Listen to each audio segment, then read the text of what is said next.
On the 1st of November 2002, Paul Burrell walked out of the Old Bailey, a free man. 3 weeks earlier, he had walked in facing 3 counts of theft. 342 items belonging to Princess Diana, Prince Charles, and Prince William had been found in his home near Chester. The prosecution had been building its case for 21 days. The evidence was mounting.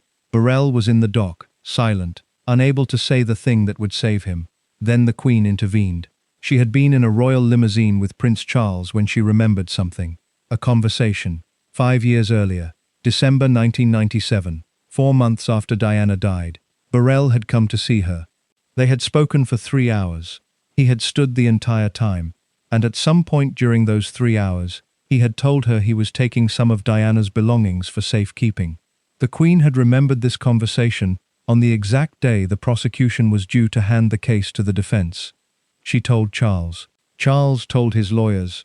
The lawyers told the prosecutors. The prosecutors told the judge. The trial collapsed. Many people wondered why she had waited 3 weeks. The press called it miraculous.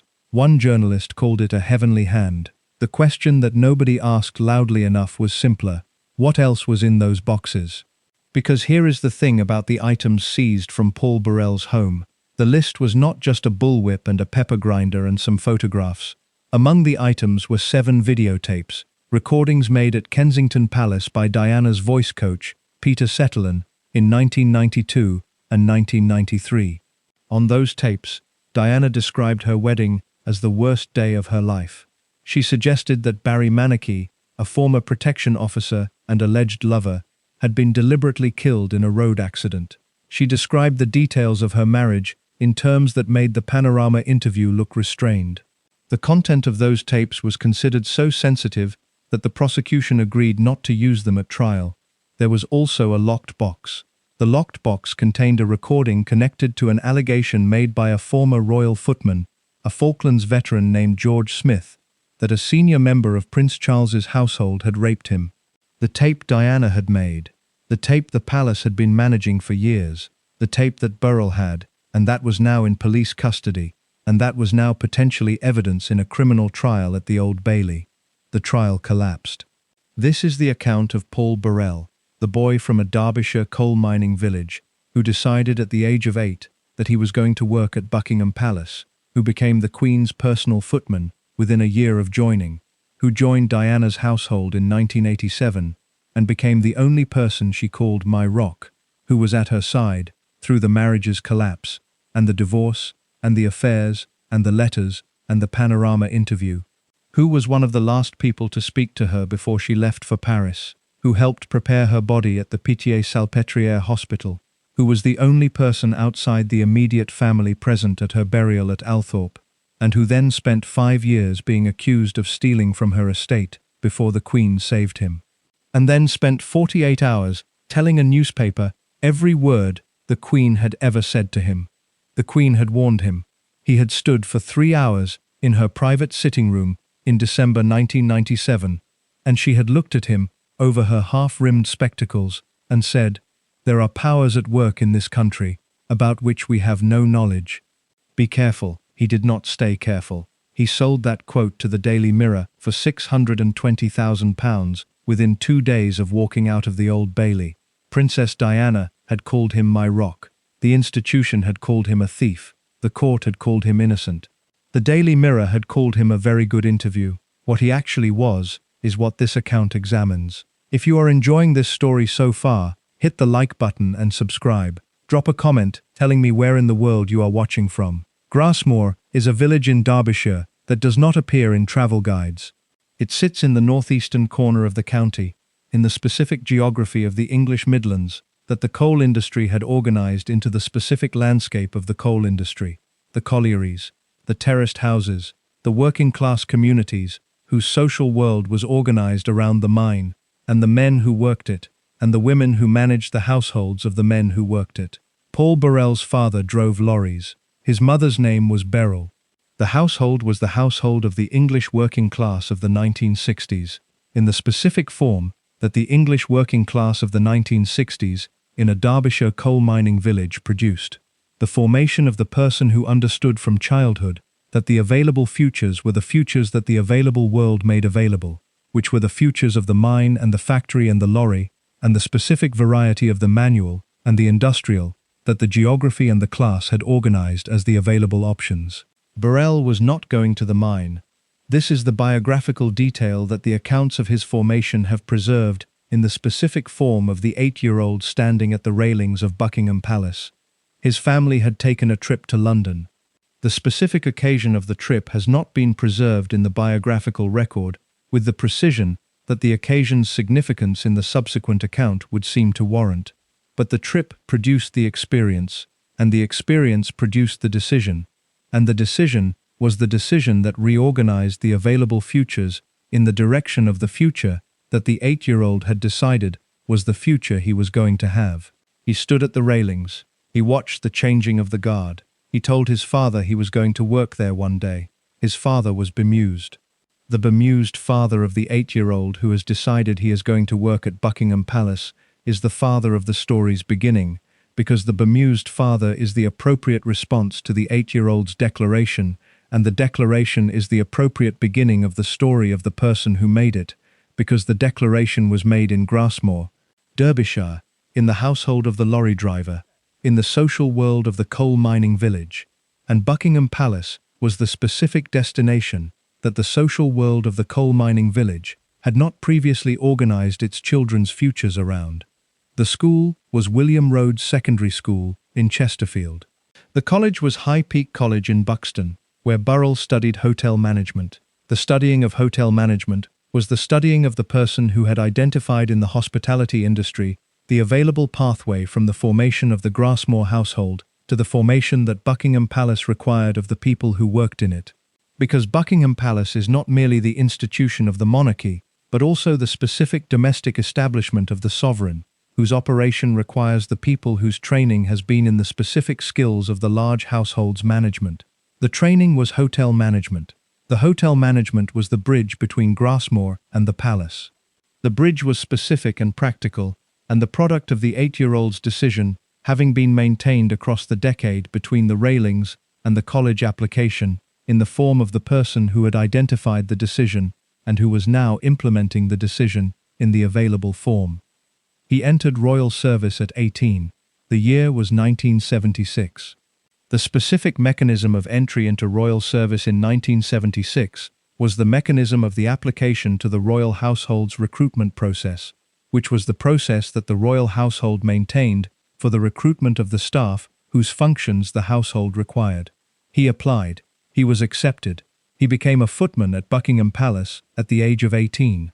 The footman's role in the household of Buckingham Palace is the role of the junior member of the household staff, whose specific functions include the serving of meals and the attending of guests, and the specific variety of the domestic service that the large household's operation requires from the junior member of its staff. It is not the role of the senior servant. It is the role of the person who is beginning. Burrell was beginning. Within 1 year, he was the Queen's personal footman.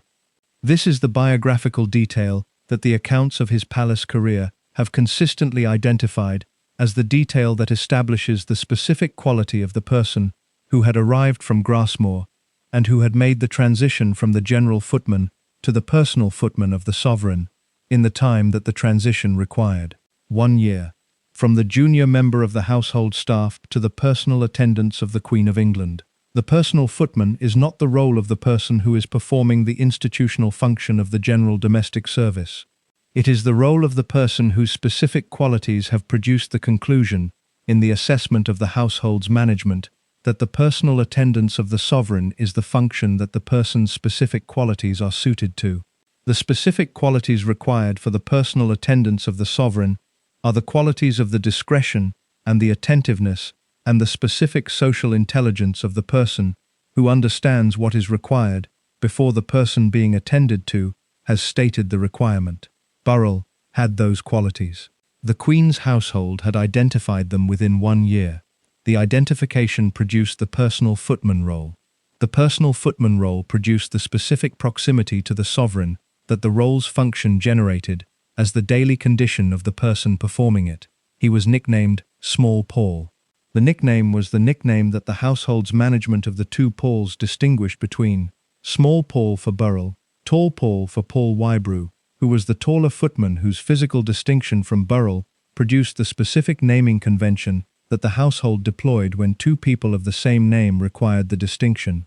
The naming convention was the naming convention of the large household's management of its staff's individual identities in the form of the distinguishing characteristic, Small Paul, the name from the coal mining village, who was now the Queen's personal footman. The specific quality of the proximity that the personal footman role generated in the person who was performing it was the proximity of the daily attendance on the person whose personal routine the role required the attendant to manage. The Queen's personal routine was the Queen's personal routine, the private individual's daily life organized inside the institutional requirements of the sovereign's public role. The personal footman was the person whose function was the management of the private individual's daily life, and the management of the private individual's daily life placed the personal footman in the rooms of the private individual's daily life rather than the rooms of the public role. The rooms of the private individual's daily life were the rooms that the 18-month tourist queue at Buckingham Palace does not access. They were the rooms that the state occasions and the official photographs do not document. They were the rooms of the sovereign's private existence, the breakfast and the correspondence and the corgis and the specific daily texture of the person who is both the Queen of England and a private person managing the daily life that the institutional role is organized around. Burrell was in those rooms. He had been in those rooms within 1 year of arriving at the palace from Grasmere, Derbyshire, the son of a lorry driver who had stood at the railings at the age of 8 and decided. The deciding had produced the standing in those rooms. The standing in those rooms had produced the specific formation of the person who understood the palace from the inside, not the inside of the institutional occasion, but the inside of the private daily life that the institutional occasion was organized around. Burrell had been formed inside the palace's private life since the age of 18. By the time he was 19, he was the most intimately placed non-family member in the daily existence of the Queen of England. That formation, the formation of the person who has been inside the private life of the most powerful family in Britain since the age of 18, is the formation that everything else about Paul Burrell's subsequent career was organized around. The proximity was the formation. The formation was the proximity. In 1987, 11 years after the Buckingham Palace beginning, Burrell joined the household of the Prince and Princess of Wales at Highgrove House in Gloucestershire. The joining was the joining of the person who had been formed in the Queen's private life, and who was now moving to the household of the heir and his wife in the specific role that the household of the heir and his wife required of the person whose formation in the Queen's private life had produced the specific qualities that the household required. He was 29 years old. He had been inside the palace's private life for 11 years. He had served the Queen. He was now joining the household of the woman who would become, across the decade that followed, the most famous and the most loved and the most discussed person in the world. The first meeting with Diana had been at Balmoral, on one of her early visits to the royal family's Scottish estate. The accounts of that first meeting have been preserved by Burrell himself, in the specific form of the person who is describing the beginning of the most significant relationship of his life, in the terms that the person who is describing the beginning of the most significant relationship of his life produces. He describes the intelligence and the warmth and the specific quality of the person who was, even in those early visits to Balmoral, the person in the room that the room organized itself around. "I defy any man having met her not to fall in love with her," he said later. She was incredible. He was not in love with her in the romantic sense. He was in love with her in the specific sense that the person who has been formed inside the institution of the royal family and who encounters the specific quality of the person who was Diana in 1987 is in love with her, the love of the devoted, the love of the person who has found the person whose qualities match the formation that the institution has been developing in them, and who recognizes the match in the form of the specific attachment that the recognition produces. The attachment was the attachment of 11 years of the palace's private life meeting the specific person that the palace's private life had not previously produced in the form of Diana. The palace's private life had produced the queen, the specific quality of the person who managed the institution's private dimension with the discretion and the consistency and the specific understatement that the queen's formation had organized. Diana was something different. Diana was the color where the institution was the black and white. The speaking in color where the institution spoke in black and white was the specific quality that Burrell would later describe, in the most quoted sentence of his time with the Queen, as the distinction between the two women who organized his palace life. But the trouble was, Your Majesty, that you spoke in black and white.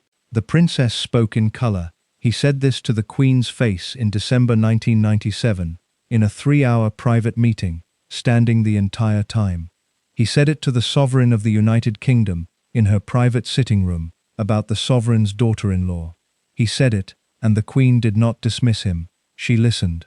The formation that had produced the person who could say that sentence to that person in that room was the formation of 30 years of the palace's private life, from the 8-year-old at the railings, through the hotel management college, through the footman's training, through the Queen's personal footman, through the 11 years of the Buckingham Palace private life, through the decade of Diana's household. The decade of Diana's household is the decade that the next part of this account examines. What happened in that decade? What Burrell witnessed? What Diana told him? What he was asked to manage? What he eventually took with him when the decade ended, is the account of the formation's most significant chapter. The chapter began at Highgrove in 1987 and ended in a Paris hospital in August 1997. Between those two dates was everything. Highgrove House sits in the Gloucestershire countryside near Tetbury, and in 1987 it was the country residence of the Prince and Princess of Wales and the household that Paul Burrell joined as butler in the year that the marriage he was joining was already the marriage that the preceding decade would eventually establish as the marriage that had never fully been the marriage it was presented as being. Charles and Diana had been married 6 years. William was 5 years old. Harry was 3. The fairy tale had been the fairy tale for 6 years, and the fairy tale's management had been the management of the institution that had organized the fairy tale's presentation across those 6 years in the form of the public image that the institutional management required. The private image was different. Burrell joined the household in the specific position of the person who was now inside the private image. The butler's role in the household of the Prince and Princess of Wales was the role of the person whose function required the daily management of the domestic logistics of the household, the running of the house, the management of the other staff, the coordination of the meals and the events, and the visitors, and the specific variety of the domestic function that the large house requires to be managed by the person whose function is the managing. It was also, in the specific context of Charles and Diana's household, the role of the person who was present in the private spaces of a marriage that was conducting its private life in the form of the two separate people rather than the partnership. By 1987, Charles and Diana were the two separate people. This is not a retrospective assessment applied to the evidence of the subsequent years. It is the assessment of the people who were inside the household in 1987 and who have described what the inside of the household looked like from the position of the person who was managing its daily operation. The two people who occupied the house occupied it in the specific way of the two people who are managing the household's public presentation as the married couple, while simultaneously conducting their private lives in the direction that the private lives were conducting themselves.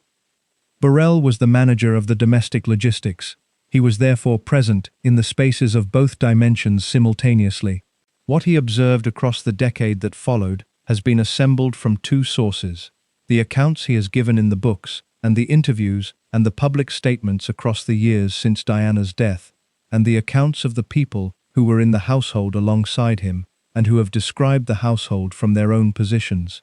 The assembled picture is the picture of the marriage's private reality, as it was experienced by the people who managed its daily operation, rather than the people who managed its public presentation. The marriage's private reality was the reality of two people who had been unsuited to each other from the beginning, and who were discovering the extent of the unsuitedness in the daily proximity of the shared household. Charles was the person whose inner life had been organized around Camilla for 17 years, and who had married Diana in the specific condition of the person who had not resolved the preceding relationship and who was now conducting the marriage in the condition of the not resolved. Diana was the person who had entered the marriage in good faith, and who was discovering, in the daily proximity, the specific shape of what she had entered. Burrell managed the household that both conditions were being managed inside. He managed it with the discretion that the formation of 11 years in the Queen's private life had developed as the organizing principle of his professional function. He saw what he saw, he kept what he kept, he managed what he managed. He also, gradually, became something more than the butler. The becoming something more was the becoming of the person whose specific qualities produced the specific relationship that the specific person whose qualities matched the formation required. Diana needed, in the specific conditions of her marriage in the late 1980s and early 1990s, the thing that the marriage was not providing. The thing that the marriage was not providing was the specific combination of the unconditional attention and the genuine interest and the specific warmth of the person who was present in her daily life and who was interested in her well-being, in the form that the interest takes when the interest is the function rather than the performance. The butler's proximity was the daily proximity. The daily proximity was the condition of the person who was in the rooms and the corridors and the schedules of Diana's daily life in the form of the person whose professional function placed him there. The daily proximity of the professional function was the proximity that produced the specific relationship of the person whose professional function is the daily attendance, and who finds in the daily attendance the occasion for the relationship that the daily attendance's proximity makes possible. Diana found it. She told him things. Not initially, not in the first months, not in the form of the sudden disclosure of the private to the professional. The telling was the gradual product of the daily proximity across months, and then years, the accumulation of the small occasions in which the information passed between the person who needed to tell it and the person who was present and who received it in the form of the professional discretion that the formation had developed as the receiving's available form. He became the confidant. The becoming was gradual and then, at some specific point in the accumulation, complete. Diana called him my rock. The phrase my rock is the phrase that the person who has found the person whose presence in their life functions as the specific stability that the rock metaphor describes, produces for the person whose presence is that function. It is the specific description of the relationship in which the other person is the thing that does not move when everything else is moving. Everything else was moving. The marriage was moving in the direction that the marriage was moving, toward the separation, toward the Morton book, toward the panorama interview, toward the divorce.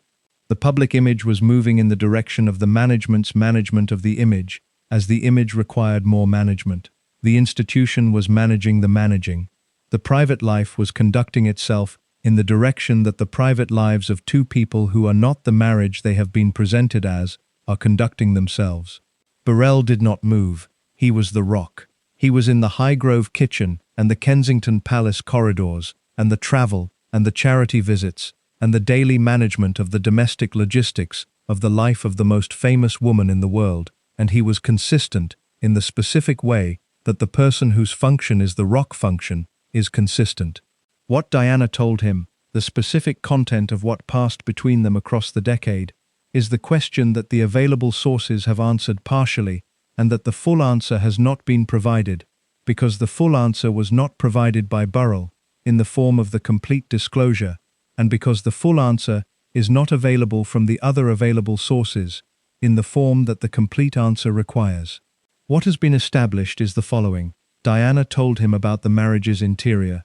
She told him about Charles and Camilla in the specific form in which the person who has been inside the marriage's arrangement and who has found the one person she trusts tells the thing she trusts him with. She told him about her own relationships, James Hewitt, and the others, and the specific quality of the person whose emotional needs the marriage had been failing to meet and who was meeting them in the available forms. She told him about her fears. The fears were real, and they were specific. In October 1996, 10 months before she died, Diana wrote a letter. She sealed it in an envelope. She wrote the name Paul on the envelope. She gave it to him. She told him, "I'm going to date this, and I want you to keep it, just in case." The letter said the following. "This particular phase in my life is the most dangerous." She said, "Someone was planning an accident in my car, brake failure, and serious head injury in order to make the path clear for Charles to marry. She named the person she believed was behind the planning. She named the person in the letter. The Daily Mirror, when it published parts of the letter in 2003, printed the name blacked out. It did not say who the name was. It did not publish the name out of fear of a lawsuit. The letter was dated October 1996. Diana died in August 1997 in a car crash in Paris. The car crashed at high speed. Henry Paul, the driver, had alcohol and prescription drugs in his system. A French investigation concluded the crash was caused by the drunk and speeding driver. The British inquest jury in 2008 returned a verdict of unlawful killing due to grossly negligent driving. No conspiracy was found. No brake failure was found. The letter existed. The fears were real in the sense that Diana had written them. Whether the fears were accurate in the sense that they described a real plan is the question that the investigations have answered in the negative, and that Diana had answered, for herself, in the specific form of the sealed envelope marked Paul. Keep it, just in case. He kept it. 5 years later, when the police raided his home near Chester, the letter was among the items they seized. The letter entered the evidence of the prosecution. The prosecution's use of the letter at trial was managed in the specific way that the prosecution managed the most explosive available material, carefully, and then eventually not at all, because the letter's content was the content that the prosecution and the palace had decided required management rather than deployment. But the letter's existence had been established. When Burrell published his memoir A Royal Duty in 2003, the letter was among the revelations that the memoir contained. The Daily Mirror serialized the memoir. The letter's content became the public record. The name remained blacked out. The letter was one thing Diana gave him to keep. The Settlin tapes were another. Peter Settlin was an actor. He had appeared in Coronation Street, in Pride and Prejudice, in A Bridge Too Far, who had been hired by Diana as a voice coach in 1992 and 1993. The voice coaching had been filmed on a camcorder at Kensington Palace across multiple sessions. The tapes showed Diana in the relaxed register of the coaching session, not the managed Diana of the public appearance or the emotionally prepared Diana of the panorama interview, but the Diana of the private conversation, speaking about her marriage and her fears and her life in the specific register of the person who is speaking to someone she believes she can trust.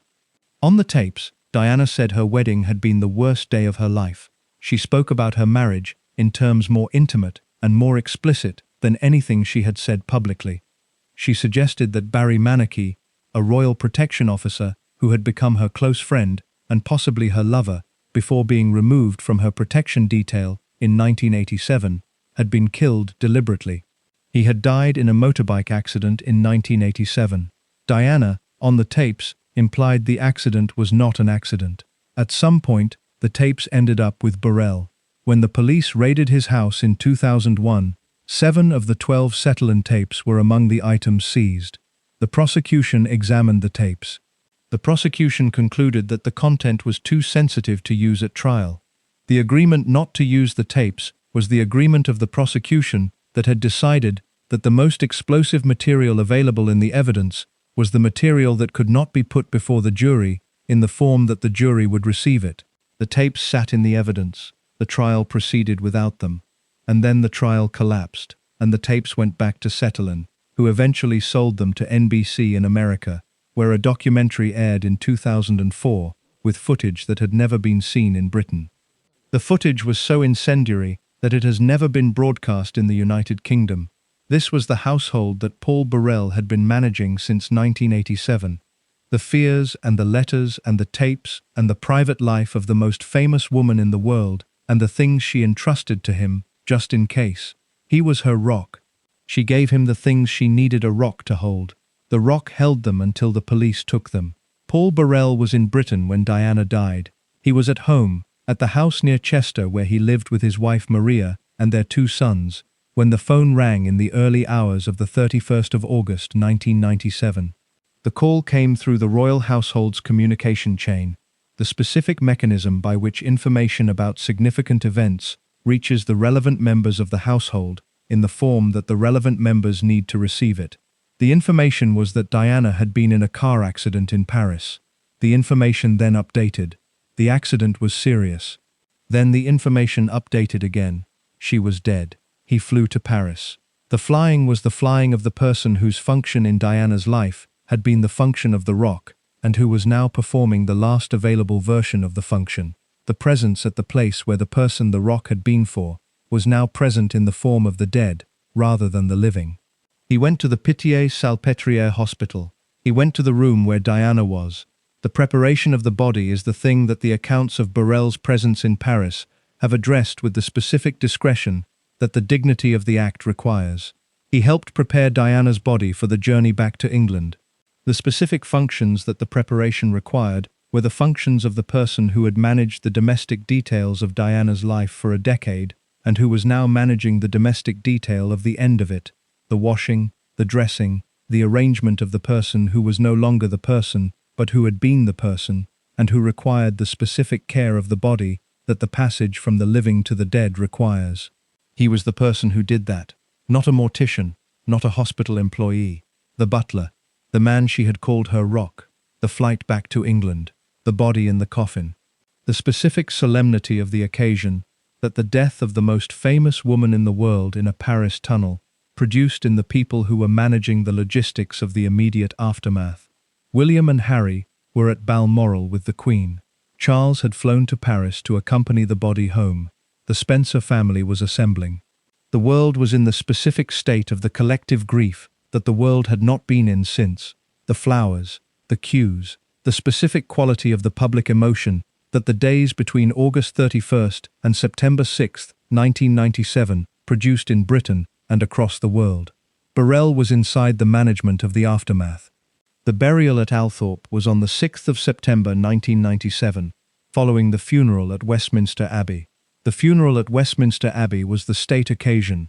The Prime Minister, the heads of government, the royals, the celebrities, Elton John's rewritten Candle in the Wind, 5 million people lining the streets. The burial at Althorpe was the private occasion. Diana's family had decided that the burial would be on the island in the ornamental lake at the Spencer family estate, accessible only by the small bridge, in the grounds of the house where she had grown up. The family gathered at the graveside, the immediate family, the Spencers, and Paul Burrell. He was the only person outside the immediate family present at Diana's burial. The Spencers had invited him. The invitation was the specific acknowledgement of the specific role that the decade had produced, not the institutional role of the butler, but the personal role of the rock. The person whose relationship to Diana had been the relationship that the burial's privacy was organized around, acknowledging, in the form of the presence, at the most private available occasion. He stood at the graveside on the island, in the ornamental lake at Althorpe, and watched Diana buried. The only non-family member, the only person there who was not a Spencer. In November 1997, the Queen awarded Burrell the Royal Victorian Medal. The Royal Victorian Medal is the Sovereign's personal award for services to the royal household, awarded at the Sovereign's personal discretion rather than through the standard honours system. It was the specific acknowledgement of the services, the decade of the household management, the Paris journey, the body preparation, the burial attendance, in the form of the medal that the Sovereign awards personally to the people whose service she wishes to personally acknowledge. He received the medal. He was the former butler of the Princess of Wales. He had the Royal Victorian Medal and the invitation to the burial and the decade of the household management, and the letter sealed in an envelope marked Paul, and the 7 Cetillon tapes, and the specific knowledge of the life of the most famous woman in the world that the decade of the daily proximity had produced in the person who had been the rock. The knowledge was the most significant thing, not the medal, not the burial invitation, not the items in the attic at the house near Chester. The knowledge was the thing that the decade had produced that could not be returned, catalogued, assessed by the trustees of the estate, or placed in the evidence bag at the police station. The knowledge was in Burrell's head. It was the knowledge of the private life of Diana from 1987 to 1997, the marriage's disintegration, and the affairs, and the panorama preparation, and the fears and the letters, and the Cetillon sessions. and the specific texture of the daily existence of the person who had entrusted him with the most private available material of her life. In December 1997, 4 months after the burial at Althorpe and 1 month after the Royal Victorian Medal, Burrell was summoned to meet the Queen. The meeting was private. It took place in the Queen's private sitting room at Buckingham Palace. Burrell stood for the entire 3 hours. This is the biographical detail about the meeting that has been established: the standing, not the sitting, not the chair across the desk, but the standing of the person who is in the private sitting room of the sovereign, and who is there in the capacity of the audience that requires the standing. 3 hours is a long time to stand. The meeting's content has been preserved in the form that Burrell described it afterward, in the newspaper interview that the Daily Mirror published following the trial's collapse in 2002, in the subsequent books, in the television appearances. The Queen spoke about Diana. She spoke about her own attempts to reach out to Diana in the years of the marriage's disintegration. She spoke about the letters she had written. "I tried to reach out to Diana so many times," Burrell quoted her as saying. "I wrote many, many letters to her, Paul." Burrell told her he had seen the letters. He told her what he had observed from inside the household during the years of the marriage's difficulty, and then he said the sentence that the accounts of the meeting have preserved as the most quotable sentence of the encounter. "But the trouble was, Your Majesty, that you spoke in black and white. The princess spoke in color." The Queen listened to this. The person who had stood for 3 hours in the private sitting room of the Sovereign of the United Kingdom had told the Sovereign of the United Kingdom that her communication with her daughter-in-law had been insufficient, in the specific way that the black and white is insufficient when the person you are communicating with speaks in color.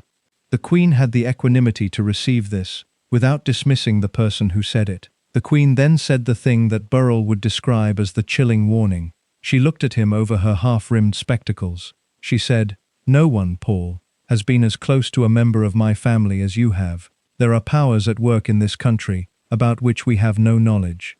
Be careful." She looked at him over the half-rimmed spectacles as if she expected him to know the rest. He did not know the rest. He had no idea who she was talking about. There were many she could have been referring to, but she was clearly warning him.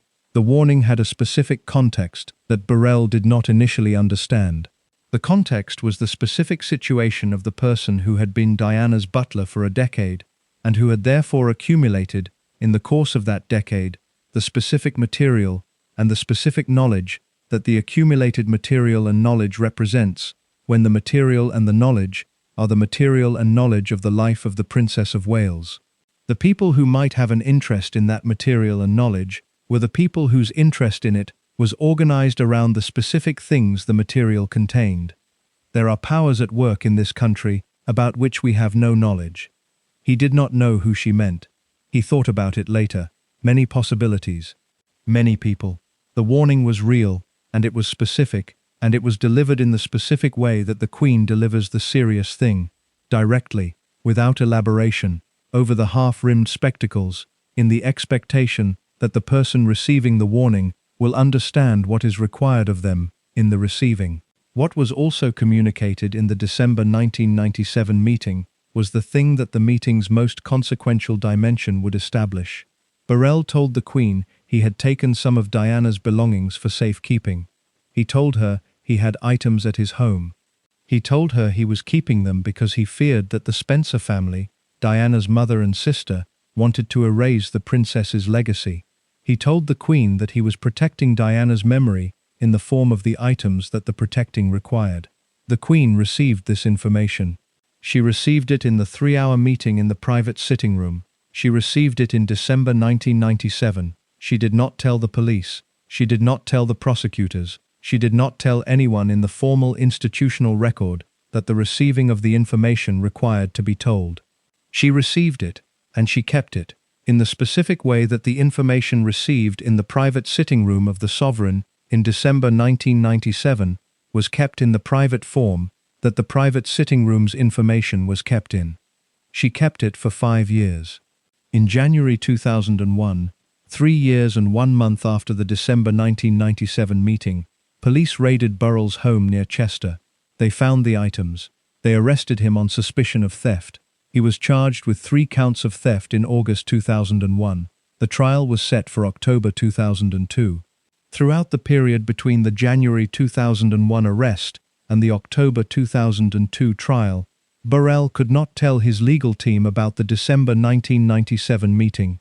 The meeting was a private meeting with the Queen, in the British royal household. Recounting a private conversation with the sovereign is not something that is done. It is the specific breach of the specific protocol that the formation of 11 years in the palace's private life had established as the most absolute of the available protocols. The conversation with the sovereign is the conversation that stays with the sovereign. His lawyers did not know. He could not tell them. He sat in the dock through 3 weeks of prosecution, building the case against him, and he could not say the thing that would explain everything, because the thing that would explain everything was the thing that the protocol required him not to say. The Queen kept the information for 5 years. The protocol kept Burrell's defense from using it. The two together produced the 3 weeks of the Old Bailey prosecution. What ended them is the next part of this account. The police arrived at the house near Chester in January 2001. The house was in the village of Farndon, in Cheshire, where Burrell lived with his wife Maria and their 2 sons.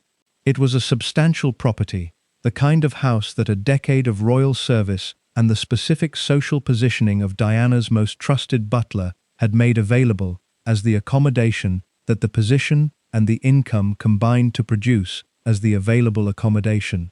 The raid was the product of a complaint. The complaint had not come from the Queen. It had not come from Prince Charles.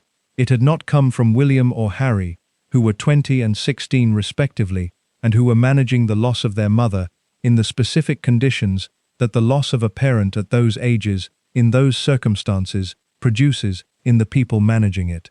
The complaint had come from the trustees of the Diana, Princess of Wales Memorial Fund, and the executors of Diana's estate, who had concluded that the items in Burrell's possession were items that belonged to the estate, rather than to the man who had been Diana's butler. The police officers who arrived at the Farndon house found more than 300 items.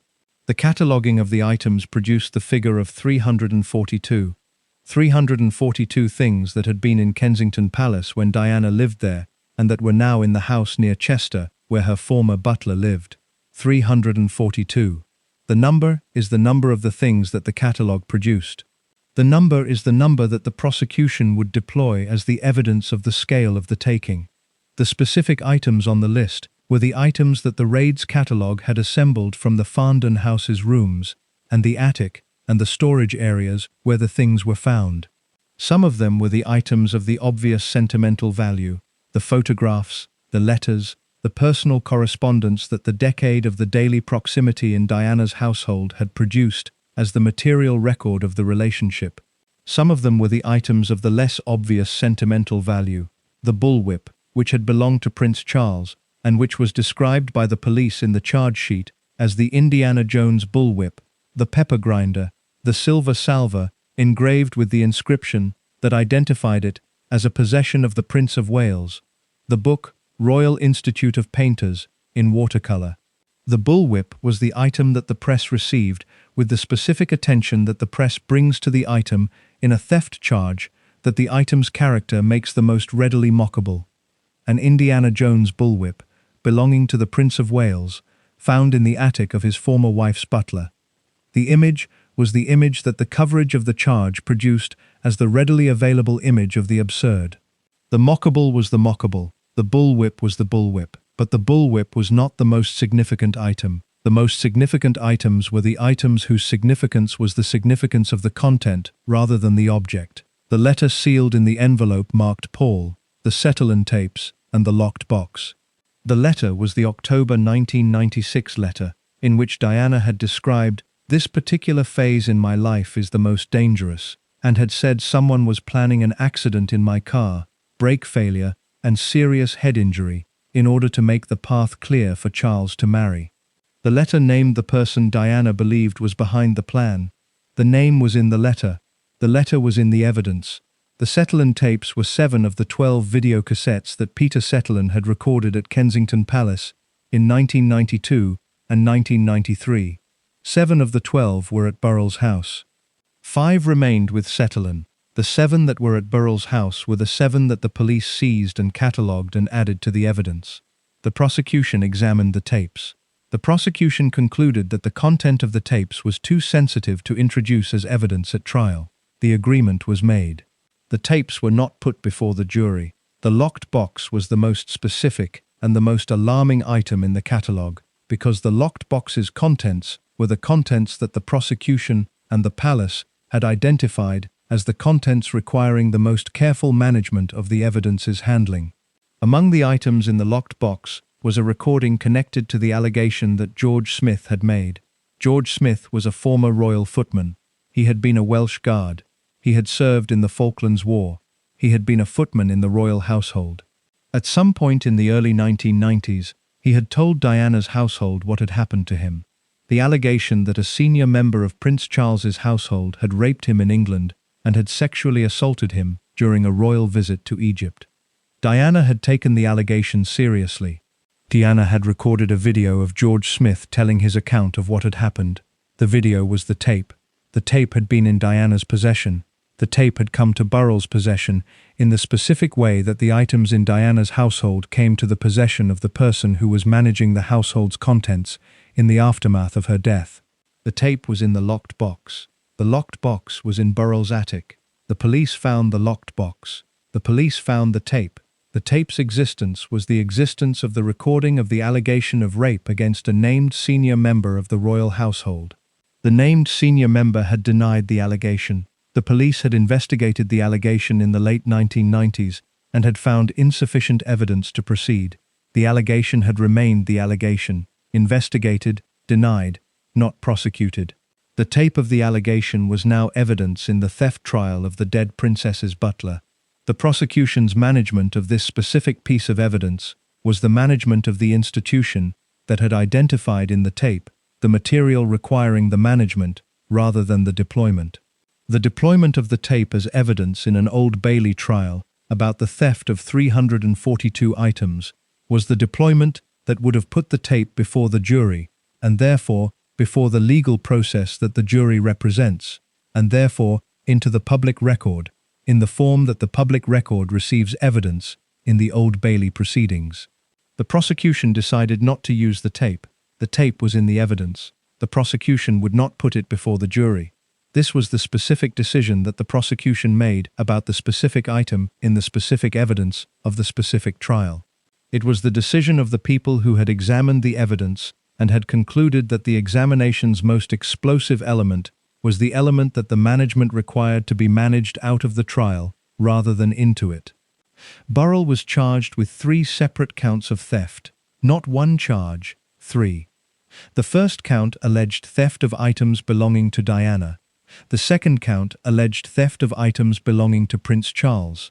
The third count alleged theft of items belonging to Prince William.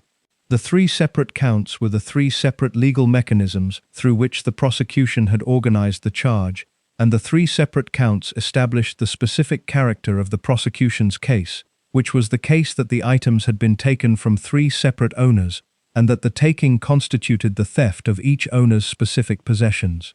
342 items, 3 counts, total estimated value approximately £60,000. He denied everything. His lawyer, Andrew Shaw, read a statement from the steps of West End Central Police Station on the day of the formal charge. Paul Burrell denies absolutely the charges that have been preferred against him, Shaw said. He's rightly perceived to be a man of integrity and trusted by the royal family. He says that their trust is justified. The trust is justified. The statement was the statement of the lawyer whose client has instructed him to maintain the complete denial and who is producing the complete denial in the form that the complete denial requires. The statement of the person of integrity, the statement of the justified trust, the statement of the man who has absolutely and entirely denied the thing he is absolutely charged with. He was released on bail. The trial was set for October 2002. Between the January 2001 arrest and the October 2002 trial, there was the period of the waiting. 17 months of the bail and the denial and the legal preparation and the management of the situation in the specific form of the person who is facing a criminal trial at the Old Bailey for theft of the possessions of Princess Diana, and who cannot tell his own legal team about the December 1997 conversation with the Queen. He had not told them. He could not tell them. The meeting was the meeting with the sovereign, and the sovereign's meeting was the sovereign's meeting, and the protocol of the royal household was the protocol that the 11 years of formation and the decade of Diana's service had produced as the organizing principle of the person who is inside the palace's private life and who understands that the private life of the palace remains the private life of the palace. He could not say, "I told the Queen. I told her in December 1997, in a 3-hour private meeting in her sitting room at Buckingham Palace, while I stood the entire time. I told her I had taken some of Diana's belongings for safekeeping. She received the information, and she did not say I should return them. She warned me. She told me about powers at work in this country, about which we have no knowledge." He could not say any of this. The protocol prevented it. The formation had made the protocol the automatic condition rather than the considered choice, and the automatic condition was the condition that the person who is inside the palace's private life has internalized as the organizing principle of their relationship to the information that the private life produces. He sat with the information. His lawyers prepared the defense without it. The trial approached. Meanwhile, the phone hacking was happening. Mirror Group newspapers, the publisher of the Daily Mirror and the Sunday Mirror, had been targeting Burrell's voicemail since 1995. Private investigators hired by the newspaper had been intercepting his messages and the messages of the people in his social world for the specific purpose of gathering information about his relationship with Diana and about the activities that followed her death. The hacking had been producing the information. The information had been producing the articles. The hacking had also been producing a specific damage to Burrell's relationship with Diana while she was alive. Diana had believed, during the years when the Daily Mirror was publishing information about her life that was specific and private, that the information was coming from Burrell. She had believed he was leaking. The belief had damaged the relationship in the specific period of the late 1990s. He was not leaking. They were hacking. But Diana did not know they were hacking, and Burrell did not know they were hacking, and the damage that the not knowing produced in the relationship had been the damage of the wrongly accused in the relationship with the person who wrongly accused him. He would eventually receive damages from Mirror Group newspapers for the hacking. The damages would come years later, after the hacking scandal had been exposed, and the civil litigation had produced the settlements that the litigation produced. The damages were substantial. They came too late to matter for the relationship with Diana, which had ended in August 1997. The trial began in October 2002. The Old Bailey. 3 weeks of prosecution, 342 items, 3 counts of theft, the bullwhip and the pepper grinder, and the letter, and the tapes and the locked box, and the December 1997 meeting with the Queen that nobody knew about. The person who knew about the December 1997 meeting was in the dock being prosecuted for theft and could not say the thing that would end the prosecution. He stood in the dock. He waited. He could not say. The trial began on the 14th of October 2002 at the Central Criminal Court on Old Bailey in the City of London. The Central Criminal Court is the building whose dome and its gilded Lady Justice figure, standing above it with the scales and the sword, constitute one of the most recognizable silhouettes in British legal history, and the building's specific institutional function is the function of the court that handles the most serious criminal cases in England and Wales, the murders and the frauds, and the specific variety of the criminal matter whose seriousness requires the most significant available criminal court. Paul Burrell's theft case was at the Old Bailey. The theft of 342 items from the households of Princess Diana, Prince Charles, and Prince William was the theft case whose seriousness the Old Bailey had been identified as the appropriate venue for, and the identification was the identification of the prosecution that had assessed the case and had determined that the Old Bailey was the court whose gravity matched the gravity of the charge. The gravity of the charge was the gravity of the theft from the royal family and from the estate of the dead princess. The gravity was institutional as well as legal. He pleaded not guilty to all 3 counts. The prosecution's case was the case that the 342 items had been taken by Burrell without the permission of the owners of the items, and that the taking had constituted the theft that the criminal law defines as the taking of property belonging to another with the intention of permanently depriving the other of it. The specific element of the intention to permanently deprive was the element that the prosecution was required to establish as the element that distinguished the theft from the borrowed, and the borrowed from the kept, and the kept without permission from the kept, in the manner that the criminal law identifies as the theft.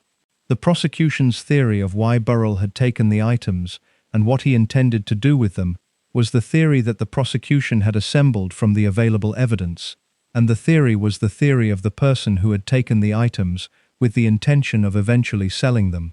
The selling was the specific motive that the prosecution was advancing as the motive for the taking of 342 items, rather than the smaller number that the sentimental memorial might require. The selling theory was the theory that gave the prosecution the intention to permanently deprive. Without the selling theory, the taking of items from a dead employer's household becomes the ambiguous act of the person whose relationship to the employer and to the items has the specific character of the ambiguous. The butler, who took his employer's belongings because he was the one who managed them, or because he wanted to remember her, or because he feared they would be disposed of by people who did not value them in the way he valued them. The ambiguous act is not the act that the prosecution of theft requires. The prosecution of theft requires the intention to permanently deprive. The selling theory provided the intention. The prosecution had no evidence that Burrell had sold anything. This is the specific fact that was established during the trial's third week, when the prosecution disclosed to the court that the police had no evidence that Burrell had been selling any of the items. The disclosure came on the 22nd of October, 2002. The prosecution's central theory, the motive that had organized the charging and the indictment and the 3 weeks of the prosecution's case, had been disclosed as the theory for which the prosecution had no evidence. The disclosure on the 22nd of October was the first collapse. The prosecution's case was built on the selling theory, and the selling theory had no evidentiary foundation. The motive was the motive for which there was no evidence. The Old Bailey prosecution of theft requires more than the items found in the attic. It requires the intention. The intention's evidence had just been confirmed as absent. This is not the part of the story that the subsequent coverage has emphasized. The subsequent coverage has emphasized the Queen's intervention as the mechanism of the collapse, because the Queen's intervention is the dramatically satisfying mechanism. The sovereign remembering the conversation 5 years later, the trial collapsed by the royal memory. The Queen's intervention was the mechanism of the collapse's completion. The 22nd of October disclosure was the mechanism of the collapse's beginning. Both happened. The collapse had two causes. The first was the prosecution disclosing on the 22nd of October that there was no evidence of selling. The second was the Queen's intervention on a date that the accounts of the trial have placed in the days immediately following the 22nd of October disclosure. But before either collapse, for 3 weeks before either collapse, Burrell was in the dock. The dock at the Old Bailey is the specific physical position of the person who is the defendant in a criminal trial. The enclosed space in the courtroom from which the defendant observes the proceedings that are determining the assessment of their freedom. It is the position of the person who is present in the proceedings, but who is not conducting the proceedings, who is observing the prosecution's management of the evidence, and who is waiting for the defense's opportunity to manage its own evidence in the form of the challenge to the prosecution's management. Burrell was in that position for 3 weeks. 3 weeks of the prosecution's case mounting, 3 weeks of the evidence being assembled before the jury in the form that the prosecution was organizing it. 3 weeks of the jury receiving the evidence in the form that the prosecution was providing and forming the preliminary assessments that 3 weeks of the prosecution's evidence produces in the people who are assessing it. He could not speak until the defense's case. The defense's case could not begin until the prosecution's case was complete. The prosecution's case was 3 weeks long. He was in the dock for 3 weeks. He could not say the thing. The thing was the December 1997 meeting, the 3 hours in the private sitting room, the standing the entire time, the Queen's words about the powers at work, the safekeeping disclosure, the Queen's receipt of the information in December 1997, the Queen's subsequent 5 years of not telling the relevant people what she had received. He could not say it because the protocol prevented the saying of it, and the protocol was the protocol that the 11 years of formation and the decade of Diana's service had produced as the automatic organizing principle of the person who is inside the palace's private life and who has internalized the palace's private life's management of its own information as the person's own management of the information. He sat in the dock. He did not say it. Charles was concerned. The biographical accounts of the period and the accounts of the palace's internal management of the trial's approach have established that Charles was concerned about the trial's approach to the specific dimension of the evidence that William and Harry might be required to provide. William and Harry were potential witnesses. The items charged in the second and third counts of the theft, the items alleged to have been taken from Charles and from William, were the items whose ownership the prosecution was required to establish, and whose ownership would, if disputed, require the evidence of the owner. William was 20 years old in October 2002. He was at St Andrews University in the first year of the degree that he would complete in 2005.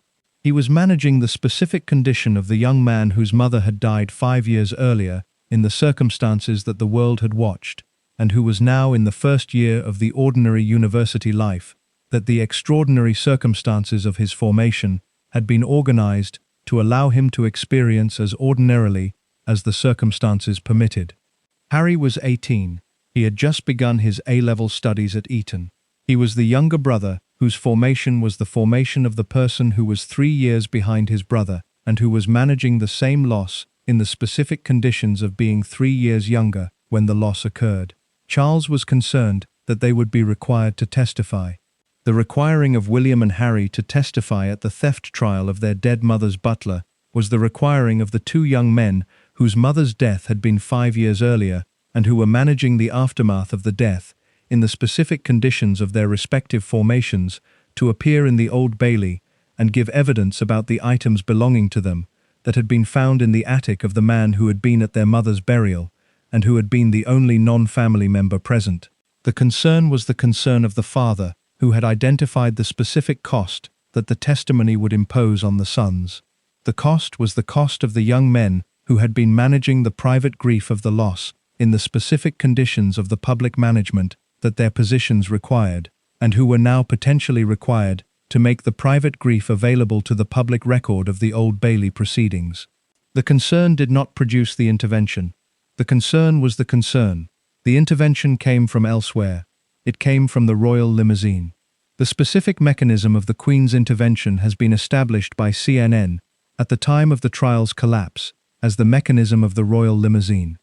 The Queen was in a royal limousine with Prince Charles. The conversation between the Queen and Charles in the royal limousine produced the Queen's recollection of the December 1997 meeting with Burrell. The recollection was communicated to Charles. Charles communicated it to his legal team. The legal team communicated it to the prosecution. The prosecution communicated it to the judge. The Queen remembered the conversation in a royal limousine with her son. She had been carrying the memory for 5 years. The meeting had been in December 1997. The raid on Burrell's house had been in January 2001. The charging had been in August 2001. The trial had been running for 3 weeks.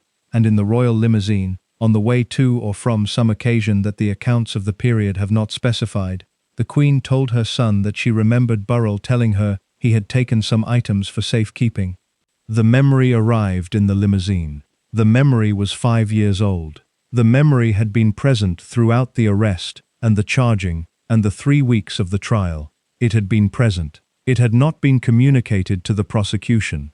It had not been communicated to Burrell's legal team, who had been preparing the defense without the knowledge that their client had told the Queen in December 1997 exactly what he had been doing and why. Why had she waited? The question was asked immediately. The press asked it. The commentators asked it. The palace was asked it, and did not answer it in the form that the answer required to be answered. The specific question of why the Queen had waited 5 years to communicate the information that would have prevented the arrest and the charging and the 17 months of the bail and the 3 weeks of the trial was the question whose answer the palace's management of the situation was organized around not providing. The Buckingham Palace statement released at the time of the trial's collapse said the following. On the 22nd of October 2002, it was made clear during the trial that, contrary to their earlier advice, the police had no evidence that Paul Burrell had been selling the items in question. The statement acknowledged the 22nd of October disclosure. It did not answer the question of why the Queen had waited. It noted the 22nd of October development and placed the Queen's recollection in the context of the 22nd of October development, without specifying the relationship between the two, without saying that the 22nd of October disclosure was the disclosure that had prompted the recollection in the limousine, or that the recollection had preceded the disclosure, or that the two were unrelated in the timing of their production. The statement managed the information in the specific form that the palace's management of information takes, the acknowledgement of what is acknowledged and the not acknowledgement of what is not acknowledged, the presence of the relevant and the absence of the inconvenient, the specific calibration of the institutional statement that tells the available version without making the unavailable version available. The unavailable version was the answer to the question of why she had waited 5 years. The trial collapsed. Burrell walked free. The question remained. On the 1st of November 2002, the judge directed the jury to return not guilty verdicts on all 3 counts. The direction of the verdict was the mechanism of the trial's collapse, not the jury's deliberation and conclusion after the full evidence, but the judge's direction that the evidence as it stood was insufficient to support the conviction, and that the appropriate verdict was therefore the verdict of the not guilty that the judge was directing, rather than the verdict that the jury's own deliberation might otherwise have produced. The direction was the formal ending of the trial. It was not the dramatic collapse of the single devastating moment. It was the procedural conclusion of the process that the Queen's intervention and the 22nd of October disclosure had together produced as the available conclusion. The judge directed. The jury returned the verdicts. Paul Burrell was not guilty on all 3 counts. He walked out of the Old Bailey. The walking out was the walking out of the person who had been in the dock for 3 weeks, who had stood for 3 hours in December 1997 in the Queen's private sitting room, who had been managing the not saying of the thing that would have ended the prosecution across 3 weeks of the prosecution's case, who had the Royal Victorian Medal and the burial invitation and the decade of the household management and the October 1996 letter in the sealed envelope and the knowledge of the private life of the most famous woman in the world. He walked out. The cameras were there. The press were there. The specific assembly of the media that gathers outside the Old Bailey when the verdict in a significant case has been produced was assembled outside the Old Bailey. Burrell walked through it. He was asked how he felt. He said he was relieved and grateful. The standard responses of the person who has just been acquitted of 3 counts of theft at the Old Bailey. The relieved and the grateful. He said Diana had been watching over him. He said he believed that. Then he went home, and within 48 hours, he had sold the story of everything the Queen had said to him in the private sitting room in December 1997 to the Daily Mirror for £620,000. £620,000. The Daily Mirror paid £620,000 for the interview in which Paul Burrell, Diana's former butler, the Queen's former personal footman, the recipient of the Royal Victorian Medal, the only non-family member present at Diana's burial, described in detail the private conversation he had conducted with the Sovereign of the United Kingdom in her private sitting room in December 1997. The specific figure of £620,000 is the figure that the accounts of the payment have preserved as the payment the Daily Mirror made. It is approximately £300,000 more than the estimated value of the 342 items he had been accused of stealing. The interview was worth more than the theft. The interview was conducted and published with the speed of the institution that has identified the story and has moved to secure the story before the story can be secured by anyone else. The Daily Mirror had the story. The story was Paul Burrell, freshly acquitted, who had a private conversation with the Queen that had saved him, and who was now willing to describe the private conversation in the newspaper that was paying £620,000 for the description. What he described the 3-hour meeting in the private sitting room in December 1997. He described standing for the entire 3 hours. He described the Queen's half-rimmed spectacles, over which she had looked at him when she said the thing she said. He described the Queen's words about Diana. "I tried to reach out to Diana so many times," he quoted her as saying. "I wrote many, many letters to her, Paul." He had told the Queen he had seen the letters. He had told her what he thought of them.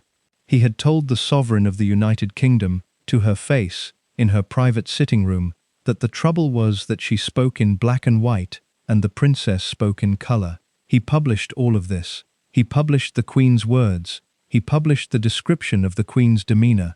He published the detail of the half-rimmed spectacles, and the sitting room, and the 3 hours, and the standing. In the royal household, he later said, "It is unthinkable to recount any conversation with Her Majesty." He said this while recounting his conversation with Her Majesty to the Daily Mirror for £620,000. The most significant words he published were the words about the powers at work. The Queen had looked at him over the half-rimmed spectacles and said, "No one, Paul, has been as close to a member of my family as you have. There are powers at work in this country about which we have no knowledge. Be careful." This sentence was now in the Daily Mirror. The Sovereign's warning, the specific private communication between the Queen and the person she was warning about the specific dangers that the specific proximity to Diana's household had produced, was in the tabloid newspaper that had paid £620,000 for it. The palace said it had no comment. The no comment was the palace's management of the situation in the available form, the absence of the confirmation and the absence of the denial, and the absence of the statement that the absence of both is the institutional form, when the institutional form cannot produce either the confirmation or the denial, without the consequence that the confirmation or the denial would produce. The confirmation would have confirmed the Queen had said the things Burrell was saying she had said. The denial would have denied them and produced the specific public confrontation between the palace and Burrell, about the specific words the Queen had used in the private sitting room. The no comment produced neither. It also produced the specific inference that the no comment always produces when the no comment is the palace's response to the publication of something that the palace is not denying, the inference of the accuracy of the thing that the palace is not denying. He also described why he had taken Diana's belongings for safekeeping. He said he had taken them because he feared that Diana's mother Frances, from whom Diana had been estranged in the months before her death, and her sister wanted to erase the princess's legacy. He was protecting Diana's memory, he said. He was protecting the papers and the letters and the documents that the management of Diana's legacy by the people who did not understand her would otherwise have destroyed or dispersed in the direction of the institutional management rather than the preservation. "I thought it was my duty to protect those documents and keep them safe," he said. The duty to protect the documents was the duty he had identified as the duty that his specific role and his specific relationship to Diana had produced as the available duty. The butler's duty extended beyond the death of the person the duty was organized around, into the form of the archivist and the preservationist and the person who keeps the things just in case. Just in case. The words Diana had used when she gave him the October 1996 letter, just in case. He had applied the just in case to the items more broadly, to the collection of the 342 items, and the application had produced the 342 items in the attic of the house near Chester, where the police had found them. The palace was managing the aftermath of the interview. The palace had the Queen's words in the Daily Mirror. The palace had the specific detail of the private sitting room, and the half-rimmed spectacles, and the 3 hours and the standing. The palace had the powers at work in this country, about which we have no knowledge in print, on the front page of a national tabloid newspaper. The palace had no comment, but the palace was also managing another dimension of the aftermath that the interview had produced, which was the dimension of the questions that the interview had raised about the specific mechanism of the trial's collapse. The palace had communicated the Queen's recollection of the December 1997 meeting to the prosecution. The prosecution had then used that recollection to collapse the trial. The palace had communicated the recollection 5 years after the meeting. The question of why the palace had waited 5 years was the question that the Daily Mirror interview had now placed in the public domain, alongside the details of the private sitting room. The question was in the public domain. The palace had no comment on it. Burrell obtained a court injunction against the Sun newspaper in the days immediately following the acquittal. The Sun had published excerpts from a confidential witness statement he had given to the police after his charging. The excerpts were from the statement his legal team had prepared. The injunction stopped the Sun from publishing further excerpts. The injunction was the legal mechanism of the person who has decided that the specific material in the specific publication is the material whose publication requires the legal prevention, even as he was simultaneously allowing the Daily Mirror to publish the private words of the Queen for £620,000. The distinction between the Sun's publication of the confidential witness statement and the Daily Mirror's publication of the Queen's private words was the distinction of the person who is controlling the information's publication in the direction of the controlled, rather than the comprehensive, the specific management of the information, in the form that the information's manager has decided serves the information's manager's interests. The witness statement was the confidential legal material. The Queen's private words were the story. The story was £620,000. The witness statement was an injunction. The palace was managing the aftermath. Burrell was managing the aftermath. Both were managing it in the available forms. The palace's available form was the no comment and the institutional silence. Burrell's available form was the Daily Mirror interview and the £620,000 and the description of the private sitting room and the half-rimmed spectacles. Both were managing the same aftermath. The aftermath was the collapsed trial and the acquittal and the Queen's words in the tabloid and the powers at work in this country and the October 1996 letter in the sealed envelope marked Paul and the 7 Settle-in tapes and the locked box with the George Smith recording and the 342 items in the attic of the house near Chester. The aftermath was large. The management was ongoing. The Daily Mirror had published. The palace had no comment. Burrell had walked free. The questions that the trial had raised were the questions that the trial's collapse had transferred from the courtroom to the public domain, in the form that the public domain receives the questions that the courtroom has raised and not answered. The answers were not in the no comment. The answers were not in the £620,000 interview. The answers were in the questions themselves, which were the questions about why the Queen had waited 5 years, and what else had been in the boxes, and what had actually been in the locked box, and what the prosecution had decided was too sensitive to introduce as evidence at the Old Bailey, and who the powers at work in this country, about which we have no knowledge, were. The answers were not available. The questions remained. The aftermath was ongoing. The management continued. The book was published on the 27th of October, 2003, 1 year after the trial's collapse. It was called A Royal Duty. The title was the title of the person who has decided that the account he is producing is the account that the duty of the royal servant requires, rather than the account that the commercial market for the royal servant's story is paying for, and the distinction between the two framings of the same decision, the duty framing and the commercial framing, is the distinction that Burrell maintained in every public statement he made about the book's production, and that the book's critics declined to maintain in their assessment of it. It sold 3 million copies worldwide. It was #1 on the New York Times bestseller list and #1 on the London Times bestseller list simultaneously. 3 million copies. The book about the butler, who had been accused of stealing from Diana's estate, and who had been saved by the Queen's intervention, and who had then described the Queen's private words to the Daily Mirror for £620,000, sold 3 million copies. The market for the account was real. The account was the account that the world had been waiting for since August 1997, the insider account of the person who had been closest to Diana in her final years, who had been in the household through the Panorama interview and the divorce and the Morton book and the Dodi-Fayed relationship, and the specific texture of the daily existence of the person whose daily existence had been the most watched daily existence in the world. The Daily Mirror serialized the book in the week before its publication. The serialization was the mechanism of the pre-publication coverage that the book's commercial apparatus deployed in the direction of the maximum available coverage before the book was available for purchase. The serialization produced the coverage. The coverage produced the response. The response was immediate, and it came from the people who had the most direct claim to the response. William and Harry issued a statement through Clarence House. William was speaking for both of them. He was 21 years old. He had been 12 years old when Burrell joined his mother's household.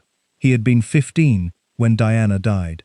He was now 21, and he was reading, in the Daily Mirror's serialization of A Royal Duty, the account of his mother's private life, produced by the man she had called her rock. The statement said, "We cannot believe that Paul, who was entrusted with so much, could abuse his position in such a cold and overt betrayal." Cold and overt betrayal. The phrase was the phrase of two young men who had been 12 and 9 when the butler had joined their mother's household, and who had watched him be present at the burial, and had received the Royal Victorian Medal in the same ceremony, and who were now reading the Daily Mirror's serialization and characterizing what they were reading in the most direct available terms.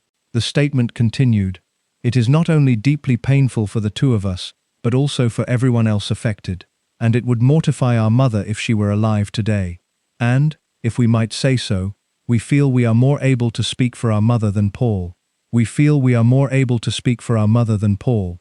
This was the sentence that organized everything else in the statement. The assertion of the son's claim to the authority to speak for Diana against the butler's claim to the same authority. The sons were asserting the primacy of the blood relationship over the service relationship, the mother-son bond over the mistress-servant bond, the family's account over the butler's account. The assertion was the assertion of people who had identified in Burrell's book the specific challenge to their ownership of their mother's memory, and who were responding to the challenge in the form of the ownership claim. "We are more able to speak for her than he is." Burrell responded. He said the princes should grow up. The grow up was the response of the person whose specific relationship to Diana had produced the specific understanding of Diana that the relationship produced, and who was characterizing the prince's response as the response of the young men who had not been inside the daily reality of their mother's life, in the way that the butler, who had been inside the daily reality, had been inside it. The grow-up was the dismissal of the prince's claim to the exclusive ownership of the memory in the form of the person who had been in the private sitting room and the private conversation and the daily household management, and who was therefore asserting the different form of the claim. He also said that just one phone call would have stopped him from publishing. He said this in the television interview that accompanied the book's publication. The just one phone call was the just one phone call from William or Harry or Charles or anyone in the royal family who had wanted the publication stopped and who had chosen to make the phone call rather than the Clarence House statement. Nobody had made the phone call. The book's most explosive single revelation was not the account of the household management or the description of Diana's relationships or the texture of the daily existence. It was the letter, the October 1996 letter. The letter sealed in the envelope marked Paul. The letter that Diana had dated and had told him to keep, just in case. The Daily Mirror published the photograph of part of the letter alongside the serialization. The letter's words were visible in the photograph, with one significant exception. "This particular phase in my life is the most dangerous." The Daily Mirror printed those words. They were visible in the photograph of the letter. The next sentence, the sentence naming the person Diana believed was planning the accident in my car, brake failure, and serious head injury, in order to make the path clear for Charles to marry, had the name blacked out. The Daily Mirror printed the sentence. It printed the name as a blacked-out rectangle. It said it could not reveal the identity for fear of being sued. The photograph of the letter with the name blacked out was the specific image that the coverage of the revelation produced as the covering image of the covering story. The letter, visible enough to confirm its existence and its content. The name invisible enough to prevent the legal consequences of the naming. The letter's existence was established. The name remained protected by the black rectangle. Burrell said Diana had named the person she believed was plotting against her. He said she had included the allegation in the letter she wrote in October 1996, sealed in an envelope she marked Paul. He said she had told him to keep it just in case. He said she feared she was being watched. He said she told him she was certain something was going to happen. Diana died in August 1997, in a car crash in Paris, at high speed, in a tunnel. The Royal Observer, among other outlets, noted the specific alignment between what Diana had written and what had happened. The official investigations, French, British inquest, had found no conspiracy and no brake failure. The jury in 2008 returned a verdict of unlawful killing due to grossly negligent driving. No conspiracy. The letter existed. The fears were in the letter.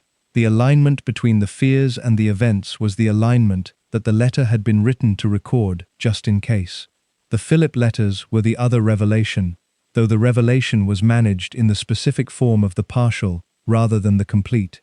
Other sources, Andrew Morton's account, additional reporting, had described letters from Prince Philip to Diana in which Philip had used language about Diana that the language's characterization in the press described as the harlot and the trollop characterization.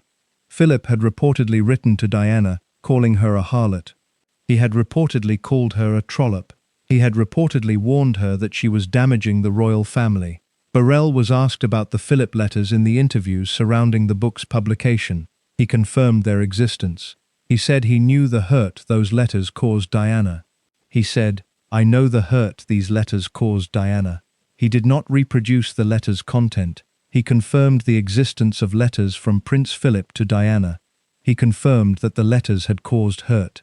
He did not say what the letters said. Buckingham Palace declined to comment. Letters between members of the royal family were a private matter, the palace said. The letters between members of the royal family were a private matter. The description of the sovereign's private words in a 3-hour private meeting were now public for £620,000. The letters between members of the royal family remained private. The management of the private and the public was the management of the institution that decided which private things remained private and which private things produced the legal statement that the private thing remained private. The book sold 3 million copies. It was the #1 bestseller in 2 countries simultaneously.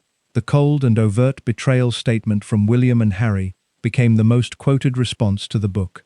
The just one phone call response from Burrell became the most quoted response to the response.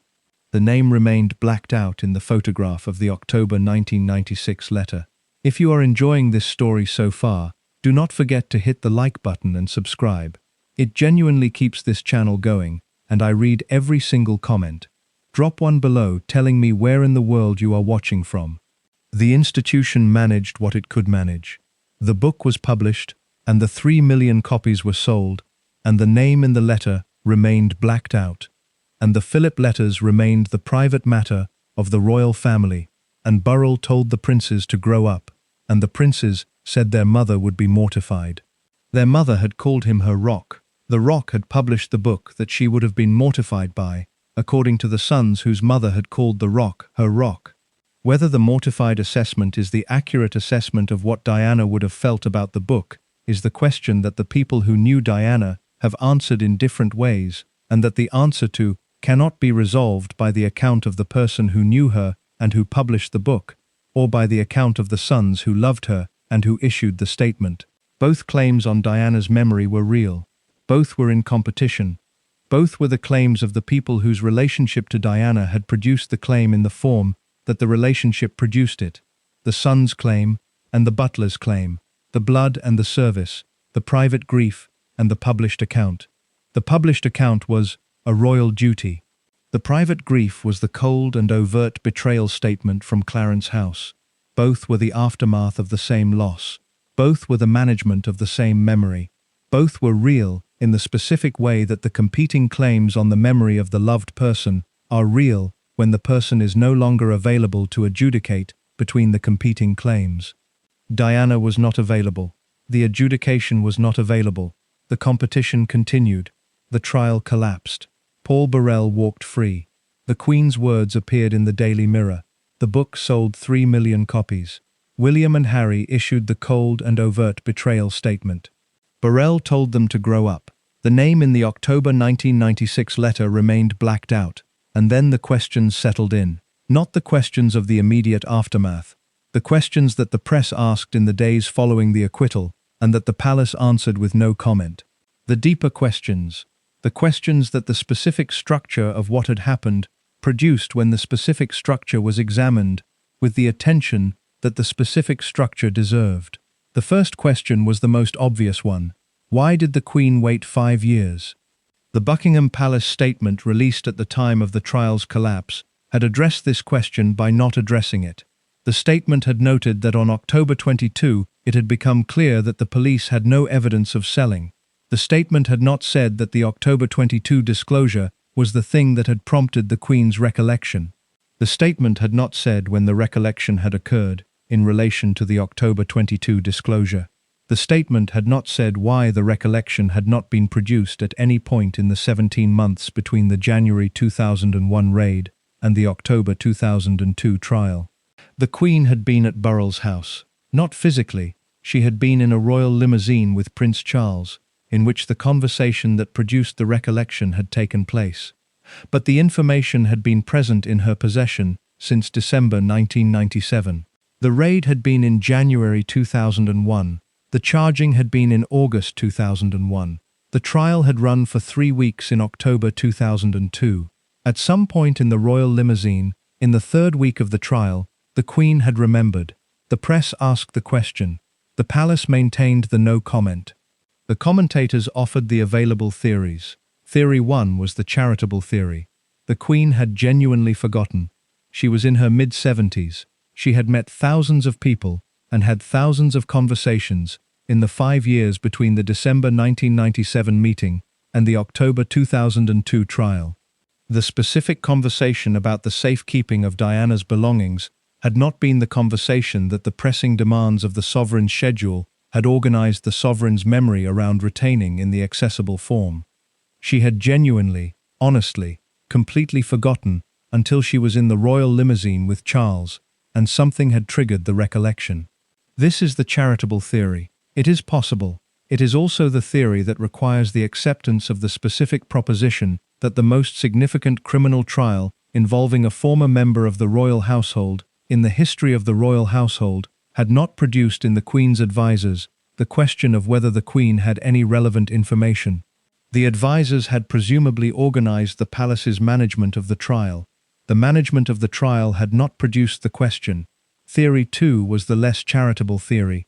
The Queen had not forgotten. The information had been present in her memory across the 5 years. The decision not to communicate the information had been the decision that the palace's management of the situation had produced as the appropriate management until the management's costs had exceeded the management's benefits, which was the point at which the prosecution had disclosed on October 22 that it had no evidence of selling, which was the point at which the prosecution's case was collapsing from its own evidentiary insufficiency, which was the point at which the Queen's recollection had appeared in the royal limousine to complete the collapse in the form of the royal intervention rather than the prosecution's own failure. The less charitable theory is the theory that the palace had decided, across the 5 years between the December 1997 meeting and the October 2002 trial, that the management of Burrell's situation was the management that the not saying served better than the saying, and that the not saying had been maintained until the saying was required by the specific circumstances of the prosecution's October 22 evidentiary disclosure. The palace did not answer either theory. The no comment managed both. The second question was the question of the George Smith tape. George Smith had been a royal footman. He had been a Welsh guard. He had fought in the Falklands. He had joined the royal household and had served in the household of Prince Charles. At some point in the early 1990s, he had told Diana what had happened to him. The allegation that a senior member of Prince Charles's household had raped him in England and had sexually assaulted him during a royal visit to Egypt. Diana had taken the allegation seriously. Diana had recorded Smith telling his account. The recording was the tape that ended up in the locked box in Burrell's attic. The police found the locked box. The police found the tape. The prosecution examined the tape. The prosecution decided the tape's content was too sensitive to introduce as evidence. What happened to the tape after the trial's collapse is the question that the available sources have addressed in the specific form of the management that the management of the most sensitive available material takes when the sensitive material has been in the evidence of the Old Bailey and has emerged from the evidence without having been presented to the jury. The allegation against the unnamed senior member of Charles's household had been investigated by the police before the trial. The police had found insufficient evidence to prosecute. The man who had been named had denied the allegation entirely. The investigation had been closed. The allegation had remained the allegation: investigated, denied, not prosecuted, not resolved. The tape's existence in the evidence of the Burrell trial had brought the allegation back into the institutional management's active concern. The prosecution had decided not to use the tape. The tape had not been put before the jury. The trial had collapsed. The tape had remained in the evidence without having produced the public account that the putting of the tape before the jury would have produced. What became of the tape is not established in the available public record in the form that the establishment would require. The tape was in the police's possession as evidence. After the trial's collapse, the status of the evidence was the status of the evidence in the collapsed trial. The materials that had been gathered as evidence for a trial that had not reached its conclusion in the form of the verdict after full evidence. The question of the George Smith tape remained the question. It remains the question. The third question was the Settlin question. 7 of the 12 Settlin tapes had been in Burrell's attic. They had been seized by the police and had been in the evidence of the trial. The prosecution had examined them and had decided the content was too sensitive to introduce. The tapes had not been put before the jury. The trial had collapsed. After the trial's collapse, Peter Settlin pursued the civil action to recover the tapes. Settlin sued to have the tapes returned to him. He obtained the return of the tapes. He then sold them. He sold them to NBC in the United States. NBC broadcast the footage as part of a documentary in 2004, 2 years after the trial's collapse. The documentary showed Diana on the Kensington Palace tapes, the voice coaching sessions of 1992 and 1993, the camcorder footage of the person speaking in the relaxed register of the private session about her marriage and her fears and her life. The footage included Diana saying her wedding had been the worst day of her life. It included her speaking about Barry Manakee, the protection officer whose death in a motorbike accident in 1987 Diana had implied was not the accident it appeared. It included material that the prosecution had concluded was too sensitive to introduce as evidence at the Old Bailey in 2002. The documentary was broadcast in America in 2004. It has never been broadcast in Britain. The content was regarded as so incendiary in the British context that the British broadcast had not been arranged and had not subsequently been arranged. The American audience saw the footage. The British audience has not. The tapes that were found in Burrell's attic in the 2001 raid, that were in the evidence of the 2002 trial, that the prosecution decided were too sensitive to introduce, that were eventually sold to NBC, that were broadcast in America in 2004, have still not been broadcast in Britain. The fourth question was the question that the Queen had raised and had not answered. There are powers at work in this country about which we have no knowledge. The Queen had said this to Burrell in December 1997. She had said it in the context of warning him about the specific dangers that the specific proximity to Diana's household had produced. She had said it with the specific quality of the person who is warning about something real rather than speaking metaphorically. Who were the powers at work? The Queen had not said. Burrell had published the warning without knowing who was being warned about. He said there were many she could have been referring to. He had no idea who she was talking about. She was clearly warning him to be vigilant. The warning was real. The person warned about remained unidentified in the public record. The powers remained the powers that the Queen had identified as the powers at work in this country about which she had no knowledge. The phrase has been the most repeated phrase from the entire affair because it is the phrase that the available evidence cannot resolve, cannot confirm as the reference to a specific person or institution, and cannot dismiss as the metaphorical warning of the general rather than the specific. It sits in the public record as the Queen's specific private warning to the man who had been closest to Diana, delivered 4 months after Diana died, and as the specific question that the warning posed and that has not been answered. The fifth question was the prosecution question. Who had driven the prosecution? The trustees of Diana's estate had made the complaint. The trustees had identified the items as items belonging to the estate. The trustees had complained to the police. The police had raided the house. The prosecution had been brought. but the trustees were the trustees of the Diana, Princess of Wales Memorial Fund, and the executors of the estate. The estate's management was the management that the people who were managing the estate had organized around the estate's interests. The people who were managing the estate included the people whose institutional interests in the management of Diana's legacy were the interests of the institution. The question of whether the prosecution had been the prosecution that the institution had wanted, or the prosecution that the trustees had independently initiated, was the question that the available sources have not resolved in the form that the resolution would require. The trustees complained. The police investigated.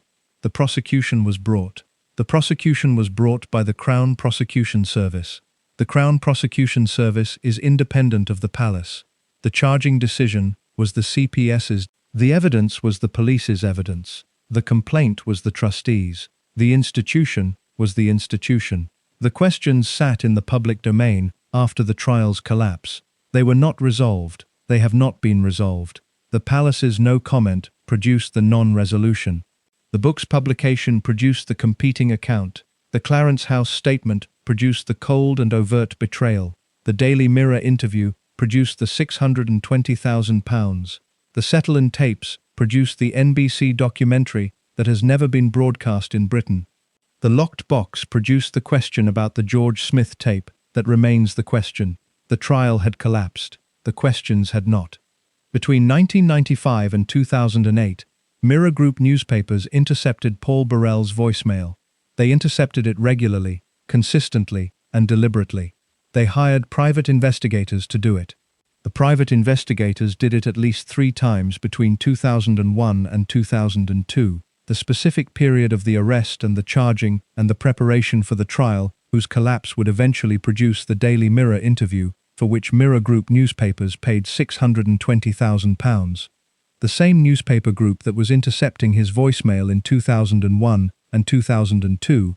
This is the specific biographical detail of the Paul Burrell story, that the subsequent coverage of the phone hacking scandal, the parliamentary inquiry, the Leveson inquiry, the civil litigation, the criminal prosecutions, has placed in the public record in the form that the litigation's disclosure process produces. It is the detail that the account of the trial's collapse and the interview's payment has most consistently failed to integrate with the account of the interception and the damage, because the two are the two halves of the same story, and the two halves are most clearly legible when they are placed beside each other, rather than told in the sequence that the chronology produces. The sequence that the chronology produces is the following: Mirror Group newspapers intercepted Burrell's voicemail, then the trial collapsed. Then Mirror Group newspapers paid him for the interview. The chronological sequence presents 3 separate events. The honest accounting presents one entity doing 2 things to the same person: intercepting his private communications in order to obtain the information that the newspaper's commercial model required, and then paying him for the interview that the newspaper's commercial model also required. The entity is Mirror Group newspapers. The person is Paul Burrell. The 2 things are the interception and the payment. The same entity, the same person, the same commercial model serving itself in 2 different ways at 2 different points in the same story. What the interception produced was the information, the specific information that the Mirror Group's private investigators had been obtaining from Burrell's voicemail since 1995, was the information about his relationship with Diana, the calls, the messages, the specific private communications of the person who was the closest non-family member to the most famous woman in the world, and whose private communications were therefore the private communications most valuable to the newspaper's commercial model for the coverage of the royal family. The interception began in 1995. Diana was still alive in 1995. Burrell was still Diana's butler in 1995. The interception of Burrell's voicemail in 1995 was the interception of the communications of the person who was managing the daily domestic life of the Princess of Wales. The communications that the managing of that life produced in the form of the calls and the messages between the people whose proximity to Diana's life made their communications the communications that the coverage of Diana required. The interception produced articles. The articles produced coverage. The coverage produced the specific result that the commercial model of the tabloid newspaper, organized around the coverage of the royal family, was designed to produce, which was the readership's engagement with the material and the commercial returns that the engagement generated. The articles also produced a specific damage. The damage was the damage to Burrell's relationship with Diana. Diana had been experiencing the specific condition of the prominent person whose private communications are being read by people she has not authorized to read them, and whose private information is appearing in the press, in the form that the private information takes when the private information has been intercepted and published. She was seeing her private life in the press. She was assessing the available sources of the leak. She was reaching the conclusion about the source. She concluded it was Burrell. The conclusion was wrong. The information was not coming from Burrell. Burrell was not leaking. The information was coming from the interception of Burrell's voicemail by the Mirror Group's private investigators. But Diana did not know about the interception. Burrell did not know about the interception. The interception was the private activity of the private investigators hired by the newspaper, conducted without the knowledge of the people whose communications were being intercepted. Diana believed Burrell was leaking. The belief damaged the relationship. The specific damage to the relationship between the woman who had called him her rock and the man who was her rock was the damage produced by the newspaper's interception of the rock's voicemail. The damage of the wrongly accused in the relationship with the person who wrongly accused him, produced by the third party whose interception had produced the information that had produced the wrong accusation. The damage was real, and it operated across the period in which Diana was managing the specific condition of the prominent person whose private life is appearing in the press. The relationship survived the damage. Diana did not dismiss Burrell. The relationship continued through the final years. She gave him the October 1996 letter and told him to keep it just in case. But the damage was the damage of the specific erosion of the specific trust that the relationship was organized around, and the erosion was the product of the interception rather than the product of the betrayal. He was not betraying her, they were hacking him. She thought he was betraying her. The damage belonged to them. The relationship paid for it. After Diana's death, the interception continued. Between 1997 and 2008, Mirror Group newspapers continued to target Burrell's communications. The specific period of 2001 and 2002, the arrest, the charging, the bail, the legal preparation, the trial, was the period in which the private investigators were hired at least 3 times. The hiring in the period of the legal preparation was the hiring of the specific period in which Burrell was preparing his defense. The preparation of the defense was the preparation that the solicitors were conducting without knowledge of the December 1997 meeting with the Queen, because Burrell had not told his solicitors about the December 1997 meeting. The preparation of the defense was therefore the preparation of the defense that did not have access to the most significant available piece of exculpatory information. The preparation was already compromised by the protocol that had prevented Burrell from telling his legal team about the Queen's sitting room. The interception added to the compromise. The Mirror Group's private investigators were intercepting the communications between Burrell and the people in his life during the period of the legal preparation. The interceptions were producing the articles that were appearing in the press. The articles were appearing in the press at the time that the legal preparation was underway. The articles were the articles that were creating the specific media environment around the trial. What the solicitors who were preparing the case described in the subsequent litigation that established the hacking's damages was the undermining of the relationship between the solicitors and the client that the press coverage was producing. The press coverage was appearing with information that the solicitors had not provided and that the solicitors could not account for in the form that the solicitor-client relationship's management of confidential information requires the accounting of when the confidential information is appearing in the press. The solicitors were managing the legal preparation in the specific condition of the client whose confidential communications were being intercepted. The interception undermined the relationship between Burrell and his legal team during the preparation for the most significant criminal trial of his life. The damages were eventually agreed. Mirror Group newspapers settled Burrell's civil claim against them for the interception. The settlement produced a public apology and substantial damages. The public apology acknowledged the repeated invasion of his privacy. The substantial damages were substantial, without being specified in the public accounts of the settlement, in the form that the specific figure would require. The settlement was reached in the context of the broader Mirror Group newspapers litigation. The series of civil claims brought by the people whose voicemails had been intercepted and who were seeking the remedy that the civil litigation provided for the unlawful interception of their private communications. Burrell's claim was one of the claims in the broader litigation. His claim was settled in the form that the settlement required. He also gave evidence in the phone-hacking civil litigation brought by Prince Harry. Harry's litigation against Mirror Group newspapers produced the court proceedings in which Burrell's name appeared in a specific context. The 2003 article about the alleged disagreement between Harry and William about Burrell, which Harry's legal team introduced as evidence of the specific damage that the publication of the brothers' private disagreement had produced in the relationship between them. Harry testified that the article had contributed to the erosion of trust between him and his brother. Burrell responded.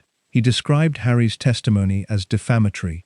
He told the interviewer who asked him about it, "Harry, you know full well that that court case collapsed. You know your grandmother intervened in that court case. She had vital evidence which saved me. He was right that the court case had collapsed. He was right that the Queen had intervened. He was right that the Queen had vital evidence."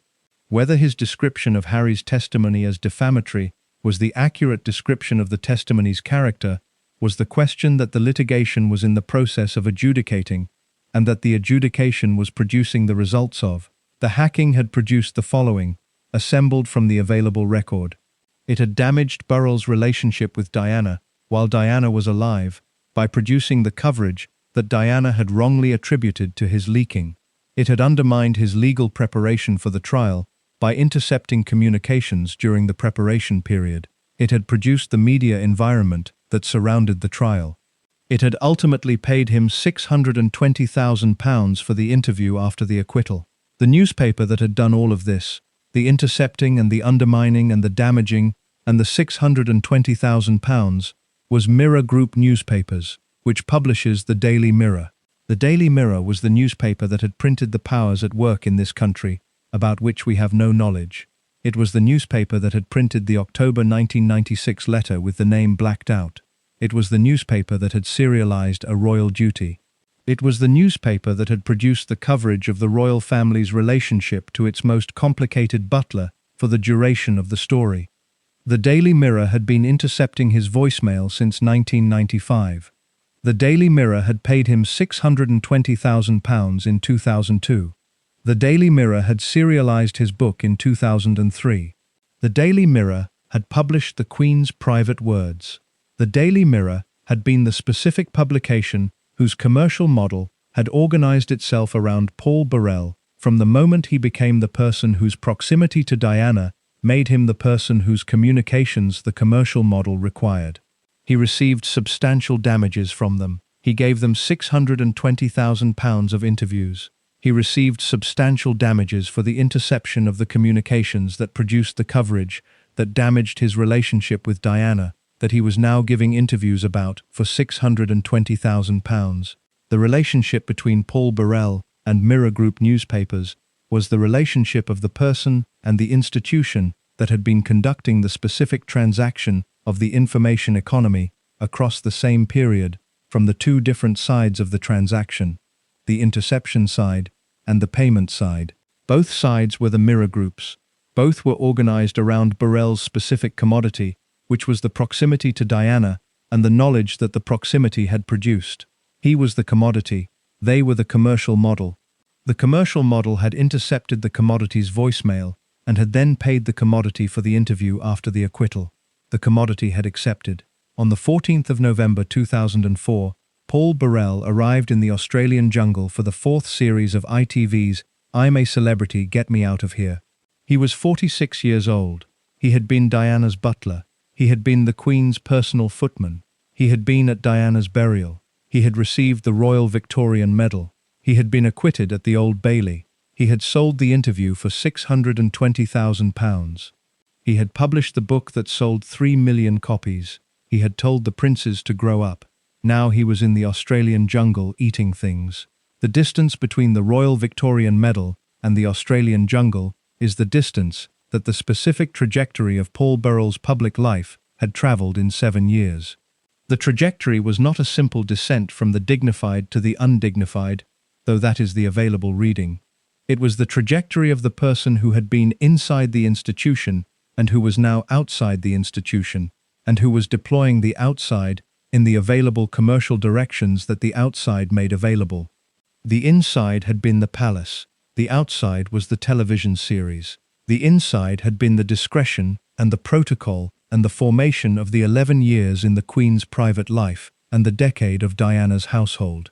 The outside was the challenges and the confessional camera and the specific variety of the celebrity television format that deploys the prominent person's willingness to be uncomfortable in a controlled environment as the entertainment that the format provides to the audience. He was prominent. The format deployed him. The audience watched. He finished fourth. He was the fourth person eliminated from the Australian jungle in the fourth series. He had eaten the things that the challenges required. He had spoken to the confessional camera about Diana. He had been the butler in the jungle, which was the specific character that the format had organized around his presence. The incongruity of the person whose formation had been in the most formal available domestic environment being in the least formal available environment that the format's geography could produce.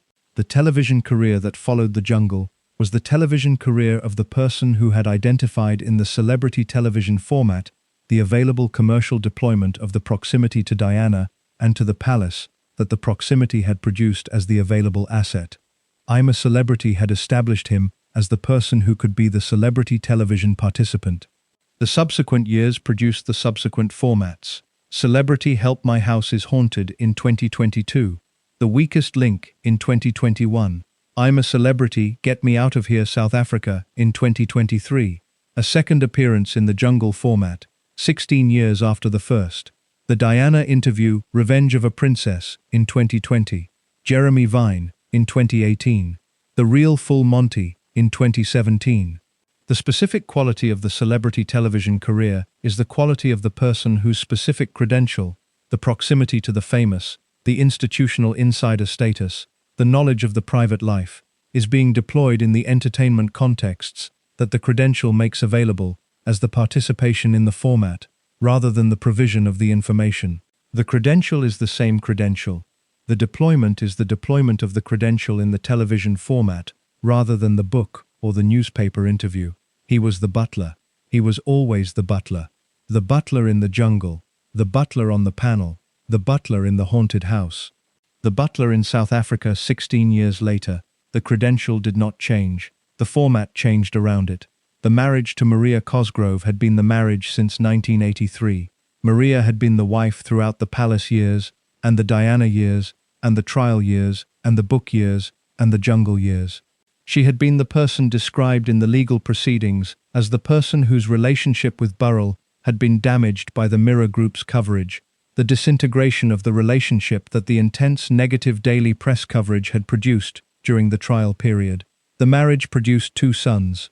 The sons grew up in the Farndon house near Chester, where the police had raided in January 2001. They grew up in the household of the man who had been Diana's butler, and who had been accused of stealing from her estate, and who had been acquitted at the Old Bailey, and who had then published the book and appeared in the jungle and been on the television. The marriage ended in 2016. Maria and Paul Burrell divorced in 2016 after 33 years. The divorce was the divorce of the marriage that the preceding decade's public trajectory had been conducted alongside. The television career and the media presence and the ongoing management of the proximity to Diana's memory in the available public forms.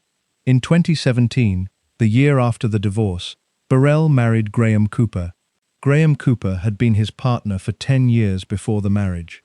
The marriage was the marriage of the Civil Partnership Act's provisions becoming the Marriage, Same-Sex Couples Act's provisions, the specific legislative trajectory of the British legal treatment of same-sex relationships across the decade that had converted the civil partnership into the marriage. He lives in Peckforton, in Cheshire, with his husband Graham. He describes himself as a florist. He had been a lorry driver's son from a Derbyshire coal mining village, who had decided at the age of 8 that he was going to work at Buckingham Palace.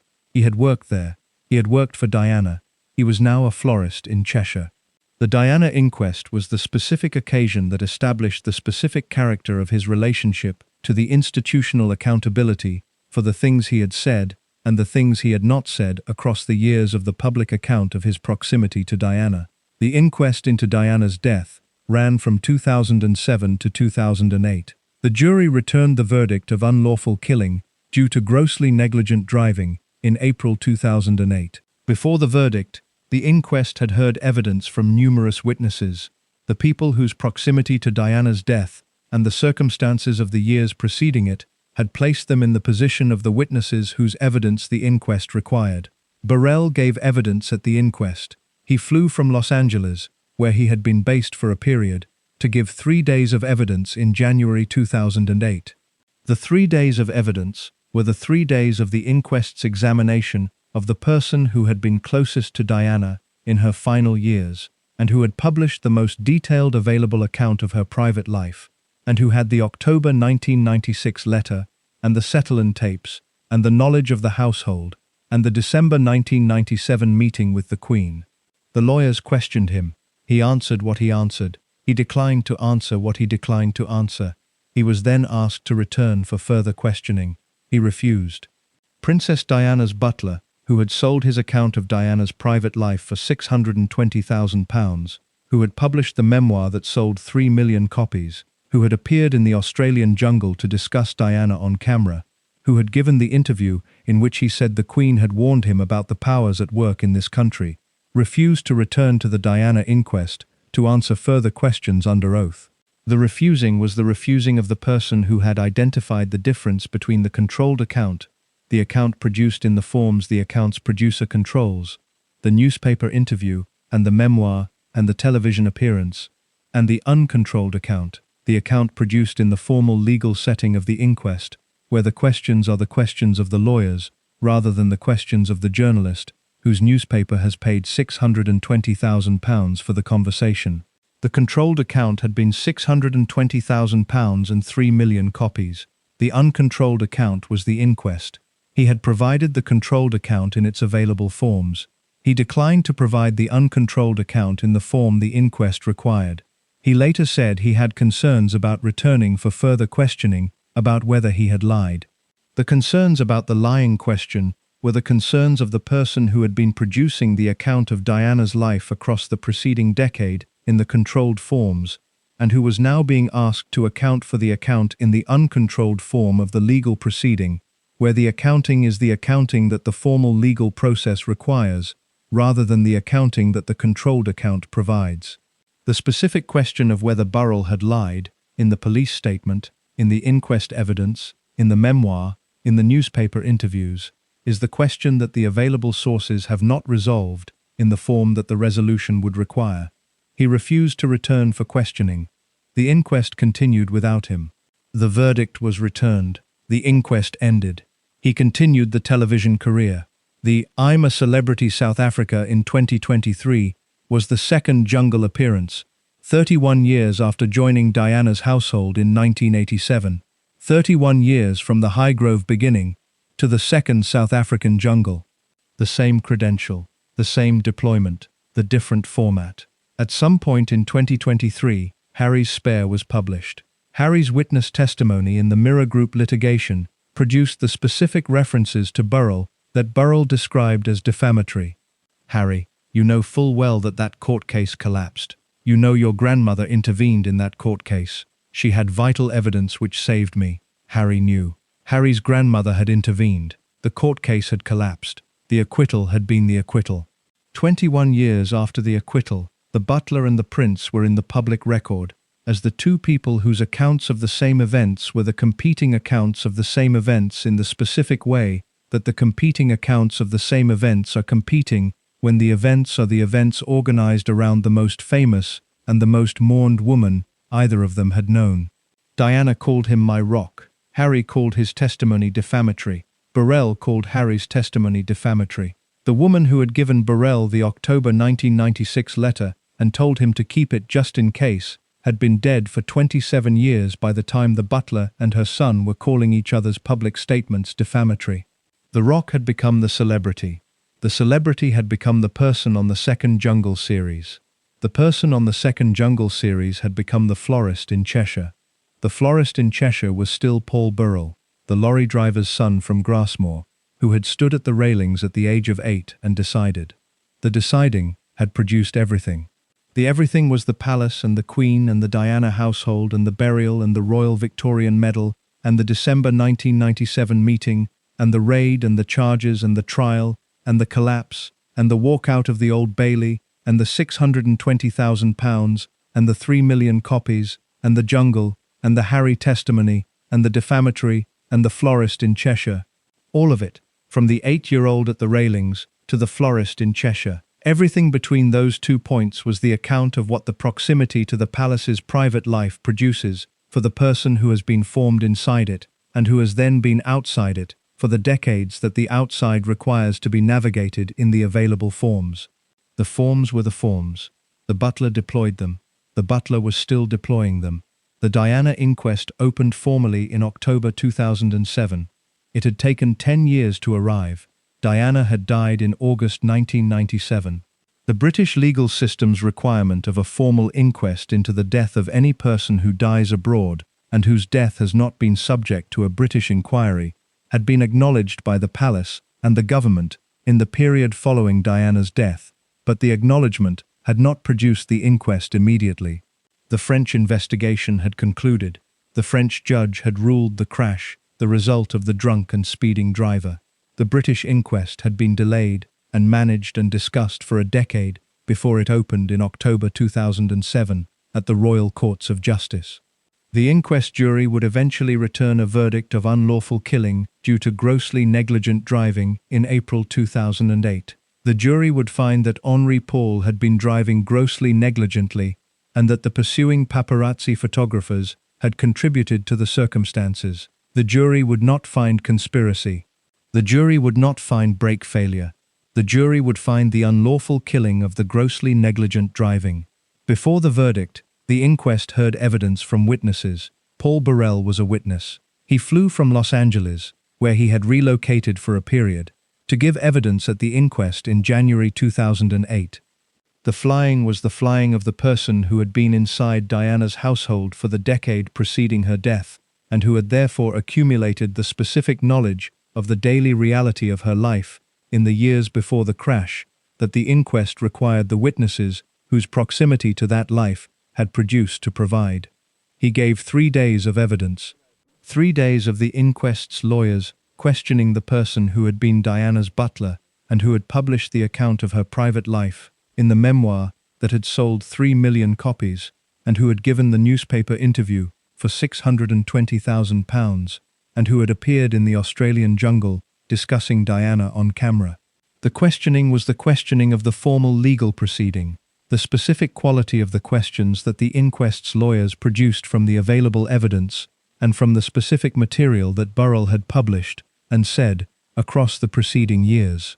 The questioning was not the questioning of the journalist whose newspaper has paid £620,000 for the conversation. The questioning was the questioning of the lawyers whose function was the examination of the witness in the formal legal setting, whose standards the formal legal setting produces. The 3 days of evidence were the 3 days of the controlled account meeting the uncontrolled examination. At the end of the 3 days, the inquest asked Burrell to return for further questioning. He refused. The refusal was the refusal of the specific legal proceedings request for the further evidence of the witness whose evidence the proceeding had identified as requiring the further examination. The refusal was communicated through his lawyers. He would not be returning. He had concerns. The concerns were the concerns about the further questioning's specific focus.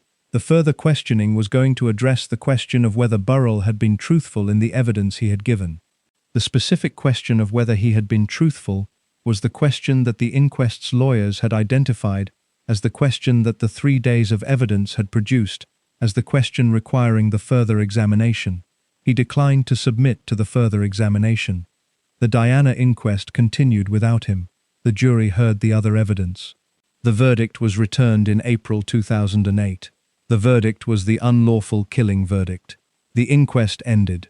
Burrell's refusal to return became one of the footnotes of the inquest's conduct.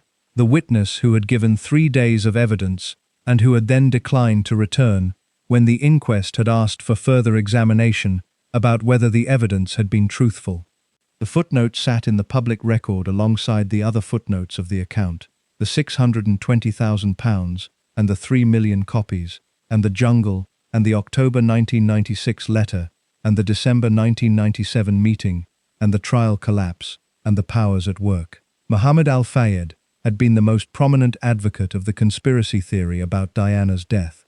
Al-Fayed was the father of Dodi Fayed, who had died in the crash alongside Diana. He had maintained across the years between the crash and the inquest that the crash had not been the accident that the French investigation and the British inquest would eventually establish as the conclusion. He had maintained that the crash was the murder, that Diana and Dodi had been killed on the orders of Prince Philip to prevent their marriage and the pregnancy that Al-Fayed claimed Diana was carrying. The inquest jury rejected the conspiracy. The unlawful killing verdict was the unlawful killing of the grossly negligent driving, not the unlawful killing of the organized murder. Burrell had given his 3 days of evidence in the context of the inquest that was examining the conspiracy allegations alongside the evidence of the crash's causes. He had spoken about Diana's fears. He had spoken about the October 1996 letter. He had spoken about the specific quality of Diana's state of mind in the final years. He had then declined to return for the further examination about whether what he had said was true. The specific question of whether Burrell had been truthful in the inquest evidence and in the memoir and in the newspaper interviews is the question that the available record has placed in the specific condition of the unanswered, the question whose answer the refusal to return for further examination had prevented the inquest from producing in the form that the formal legal examination would have produced. He said he had concerns about returning for questioning about whether he had lied. He used the word lied, not the question of whether he had been mistaken or misremembered or had provided an account that the subsequent evidence had complicated. The word he used was lied. He had concerns about being questioned about whether he had lied. The concerns were the concerns of the person who has been providing the controlled account in the controlled forms and who has been asked to submit the controlled account to the uncontrolled examination of the formal legal proceeding. The controlled forms had been the newspaper interview and the memoir and the television appearances and the jungle. The formal legal proceeding was the inquest at the Royal Courts of Justice, with the lawyers whose function was the examination of the account's accuracy under oath. He had provided the controlled account. He declined the uncontrolled examination. The specific things about which the inquest might have been seeking further examination had been established by the 3 days of evidence and by the inquest's own examination of the available material. The material included the memoir. The material included the newspaper interviews. The material included the specific claims Burrell had made about Diana's fears and Diana's wishes and Diana's private communications across the decade of the household management. Some of those claims had been disputed by the other witnesses and by the other available evidence. The disputing had produced the specific quality of the account under examination, the account that the examination had found to be the account requiring the further examination that Burrell had declined to provide. The inquest closed. The verdict was returned. The questions about the truthfulness of Burrell's account remained the questions that the refusal to return had prevented the inquest from resolving in the formal legal form. What the refusal tells about the account's relationship to the truth is the question that this part of the account has been assembling the available evidence toward examining. The refusal is the most precise available statement about the account's relationship to the truth that the person who has been providing the account has produced, because the refusal is the action of the person who has assessed the formal legal examination of the account's accuracy and has concluded that the formal legal examination is not the examination that the account requires. The account that does not require the formal legal examination of its accuracy is the account that the person providing it has identified as the account that the formal legal examination would complicate in the form that the complication takes when the examination produces the finding that the complication produces. He did not return. The complication was not produced in the formal legal form. It has been produced in the less formal form of the public record, the account and the counter-account, and the memoir, and the statement, and the newspaper interview, and the jungle, and the defamatory, and the Harry, and the 27 years of the ongoing management of the proximity to Diana's memory in the available forms. The available forms have continued to be available. He has continued to deploy them. The florist in Cheshire, the television appearances, the speaking engagements, the ongoing media presence of the person whose credential is the proximity to Diana and whose deployment of the credential has been the deployment across the decade of the controlled account and the refusal of the uncontrolled examination. The inquest had been the most significant available uncontrolled examination. He had given 3 days and had then declined the 4th. The 3 days were in the public record. The 4th was the refusal. The refusal was in the public record. Both were the account of the person whose relationship to the formal examination of the account was the relationship of the 3 days and the refusal. 3 days and then the refusal. That is the honest statement of what the inquest produced from the witness who had been Diana's butler and who had published the account and who had been asked to submit the account to the further examination. 3 days. Then no. Harry was 9 years old when Paul Burrell joined his mother's household at Highgrove in 1987. He was 15 when Diana died. He was 18 when the police raided Burrell's home near Chester and found the 342 items. He was 20 when the trial collapsed at the Old Bailey and Burrell walked free. He was 21 when a royal duty was published and he and William issued the cold and overt betrayal statement. He grew up inside the Paul Burrell story. Not as a participant in the decisions, he was too young for that, but as the person whose proximity to the story's central figure was the proximity of the son. He was Diana's son. Burrell was Diana's butler. The specific quality of Harry's relationship to Burrell was organized around that overlap. The two people whose proximity to Diana had been the defining proximity of their respective lives, experienced from the two different positions of the blood and the service. The blood was Harry's. The service was Burrell's. The overlap was Diana. The 2003 article was the beginning of the public dimension of the Harry and Burrell dynamic.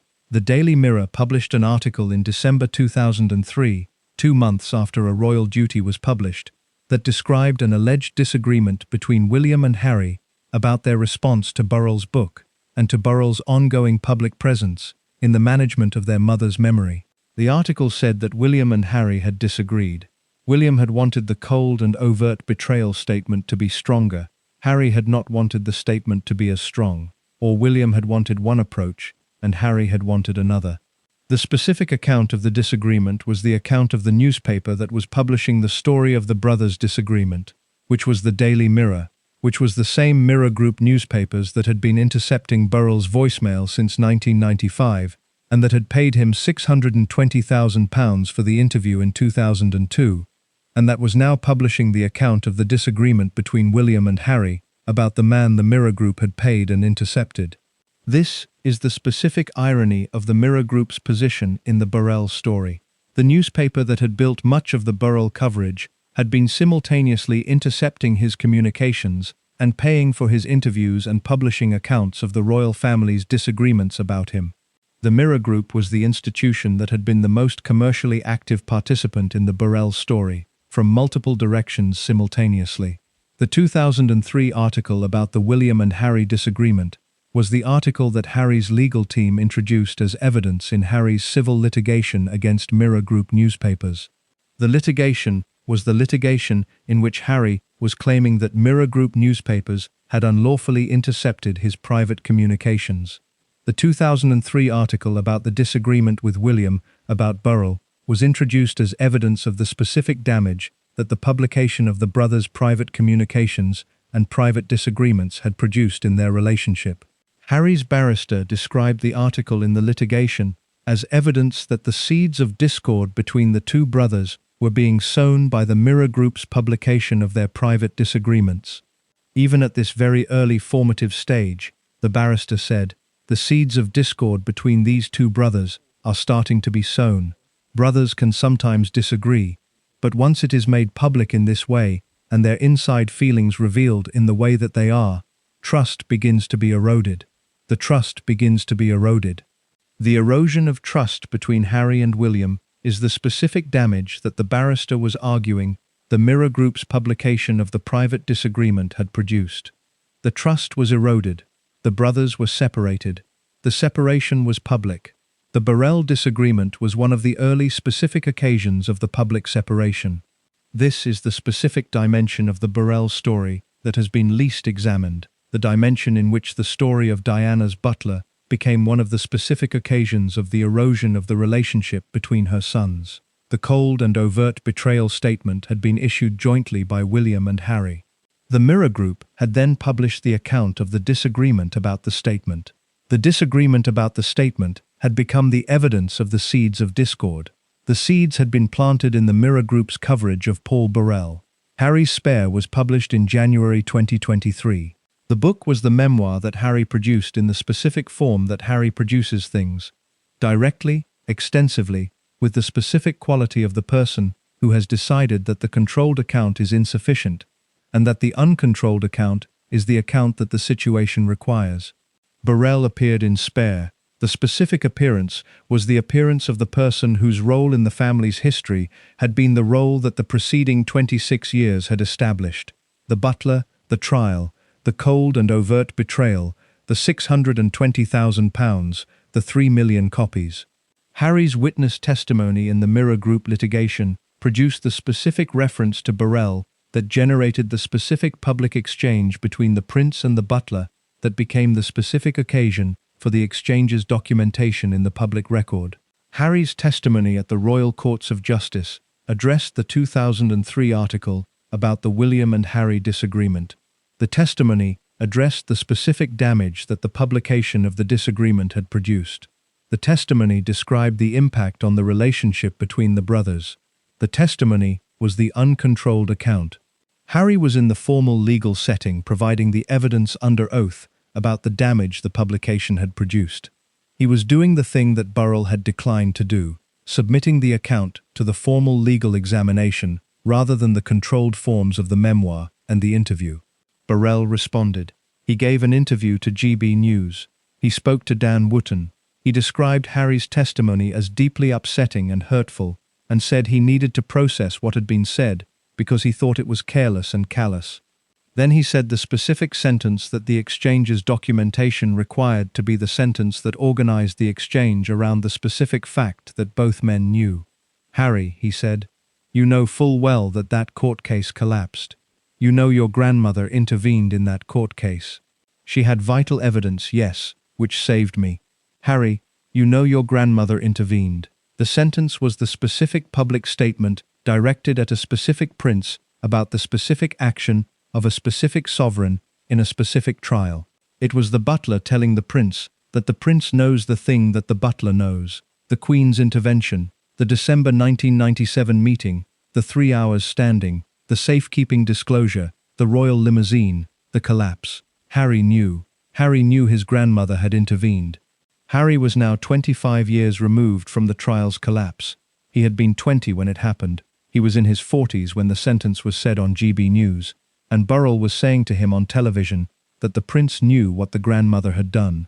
The saying of it on television was the saying of the thing that both men knew in the public form of the television interview, rather than the private form of the conversation between the two people who both knew.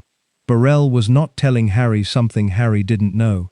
He was telling the viewing audience something the viewing audience might not know, that Harry knew, that the grandmother had intervened, that the court case had collapsed, that the butler had been saved by the Queen.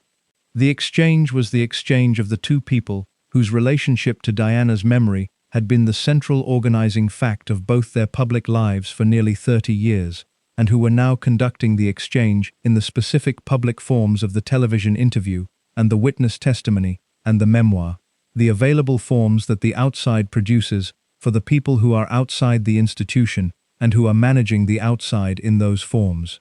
Harry was outside the institution. He had left in 2020 with Meghan and had moved to California. He was outside, and he was submitting his account to the formal legal examination in the form of the witness testimony in the Mirror Group litigation.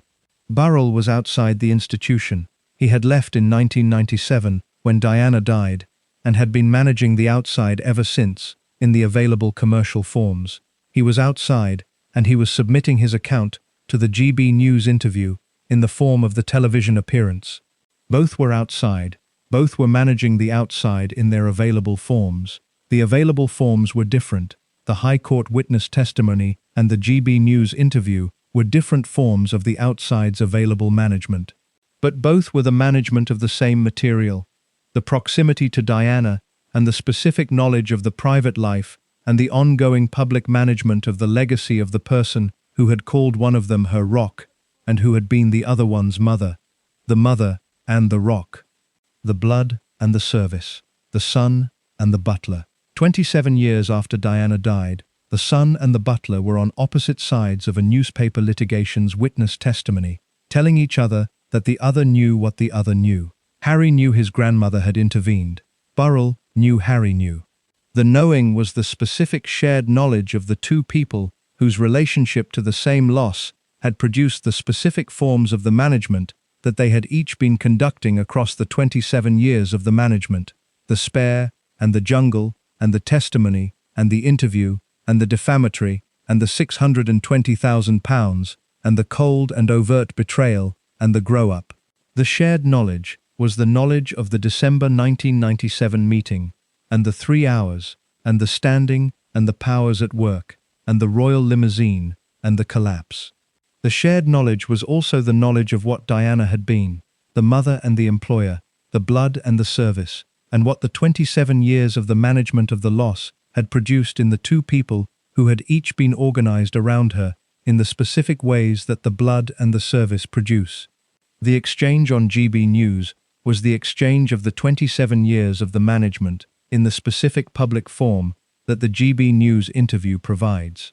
It was also the exchange of the two people who both knew something, who both knew the grandmother had intervened, who both knew the court case had collapsed, who both knew the December 1997 meeting had happened and who were managing the knowing in the available public forms that the outside made available to the people who were managing it. Harry knew. Burrell knew Harry knew. Harry knew Burrell knew Harry knew. The grandmother was dead. She had died in September 2022. The knowing was now the knowing of the two people who had been inside the story at different points and from different positions, and who were now both outside the institution, managing the knowing in the available forms. The institution's head, who had known since December 1997, and who had managed the knowing for 5 years, and who had then remembered in the royal limousine, was no longer available. The knowing without the source was the knowing that the available forms were managing. The available forms were the GB News interview and the witness testimony. The forms were managing the knowing in the direction of the public record. The public record has what it has. It has the exchange. It has Harry, you know your grandmother intervened. It has the defamatory characterization from both directions. It has the cold and overt betrayal and the grow-up. It has the 3 million copies and the £620,000 and the 3 days and the refusal. The grandmother is gone. The mother is gone. The butler and the prince are in the public record with the knowing. 342 items. The number was the number of the catalogue. The catalogue was the product of the police examination of the Farndon house, the systematic recording of every item that the raid had identified as the item whose presence in the house of Diana's former butler was the presence requiring the explanation. The explanation was what the trial had been organized around producing.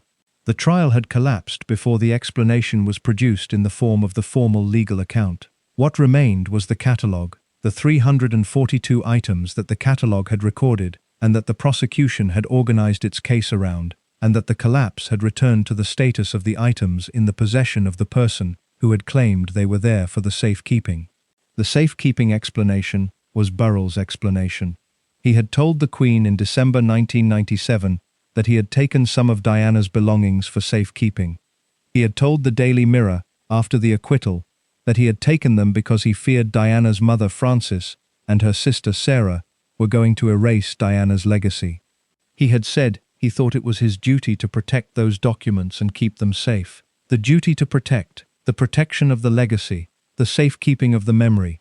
These were the explanations of the person who had been inside Diana's household for a decade and who understood better than almost anyone outside the immediate family.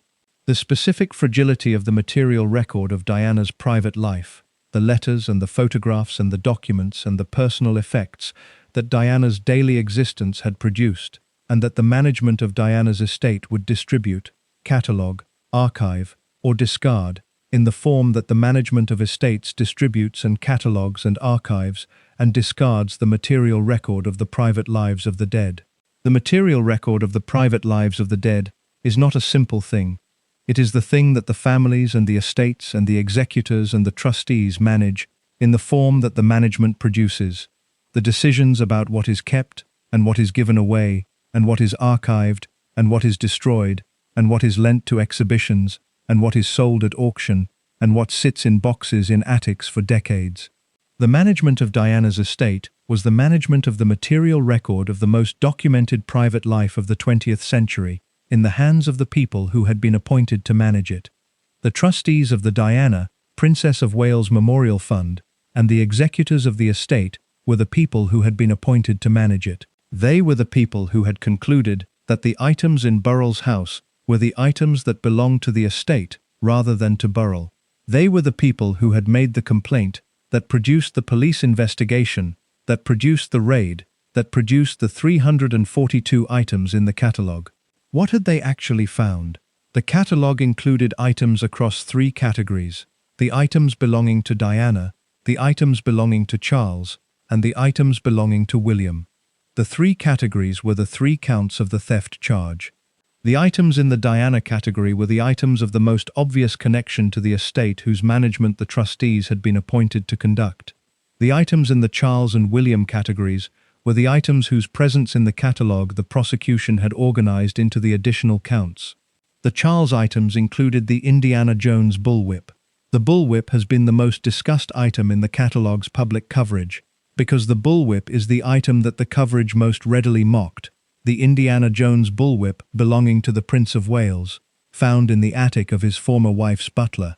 The bullwhip is also the item that raises the most specific question about the 3 categories of the theft, because the bullwhip belonged to Charles and was charged in the count of theft from Charles, which means the prosecution had concluded that Burrell had stolen from both the dead princess and the living prince in the same attic. The silver salver engraved with the inscription identifying it as a possession of the Prince of Wales, the book Royal Institute of Painters in watercolour, the white metal pepper grinder. These were the items in the Charles count.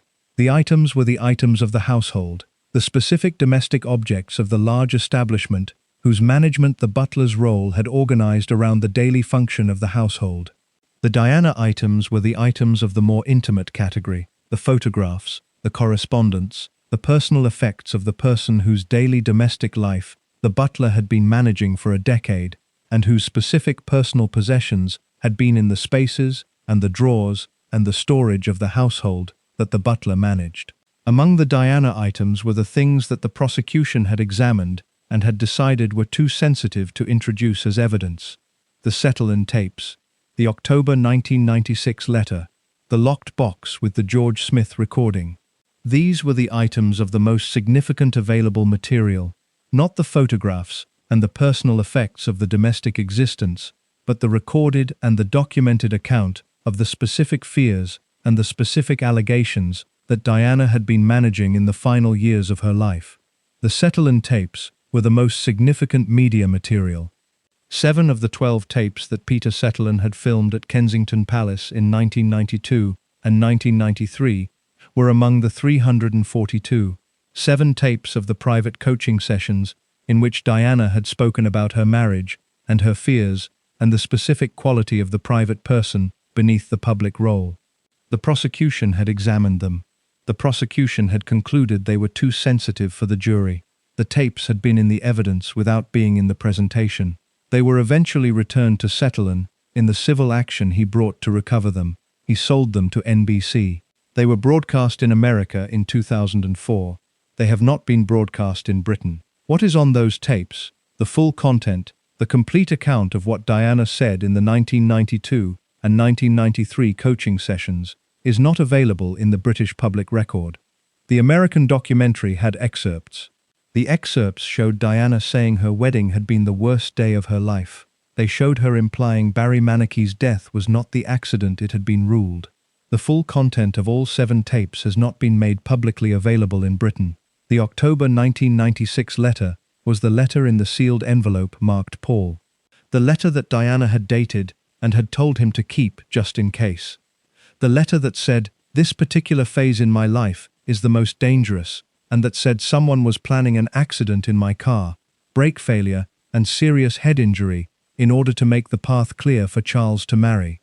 The letter that named the person Diana believed was behind the plan, with the name blacked out in the Daily Mirror's photograph of the letter. The letter was in the evidence. It was published, partially, in the Daily Mirror's serialization of A Royal Duty. The full letter, with the name unblacked, has not been published. The name remains the name that the Daily Mirror could not print for fear of a lawsuit, and that the subsequent years have not produced in the unredacted form. The question of where the October 1996 letter is now is the question that the available sources have not resolved in the form that the resolution requires.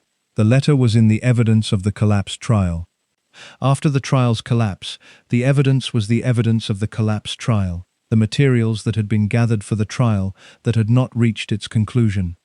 The letter's subsequent custody is not established in the available public record in the specific form that the custody requires to be established. The George Smith tape in the locked box was the most sensitive item in the entire 342. It was the recording of the allegation of rape, the tape Diana had made of George Smith describing what had happened to him. The named senior member of Charles's household had denied the allegation. The police had investigated and found insufficient evidence. The prosecution had decided not to use the tape. The inquest had not publicly examined the tape's content. Where the George Smith tape is now is the question whose answer the available public record has not produced. It was in the police's evidence. After the trial's collapse, its custody became the custody of the collapsed trial's evidence. The available sources have not established where it went. The William items in the third count of the theft were the items that the prosecution had organized around the youngest available owner of the items in Burrell's possession.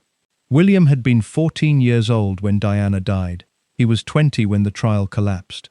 The items the prosecution alleged had been stolen from William were the items of the young prince's household that had been in Kensington Palace during the years of Burrell's household management.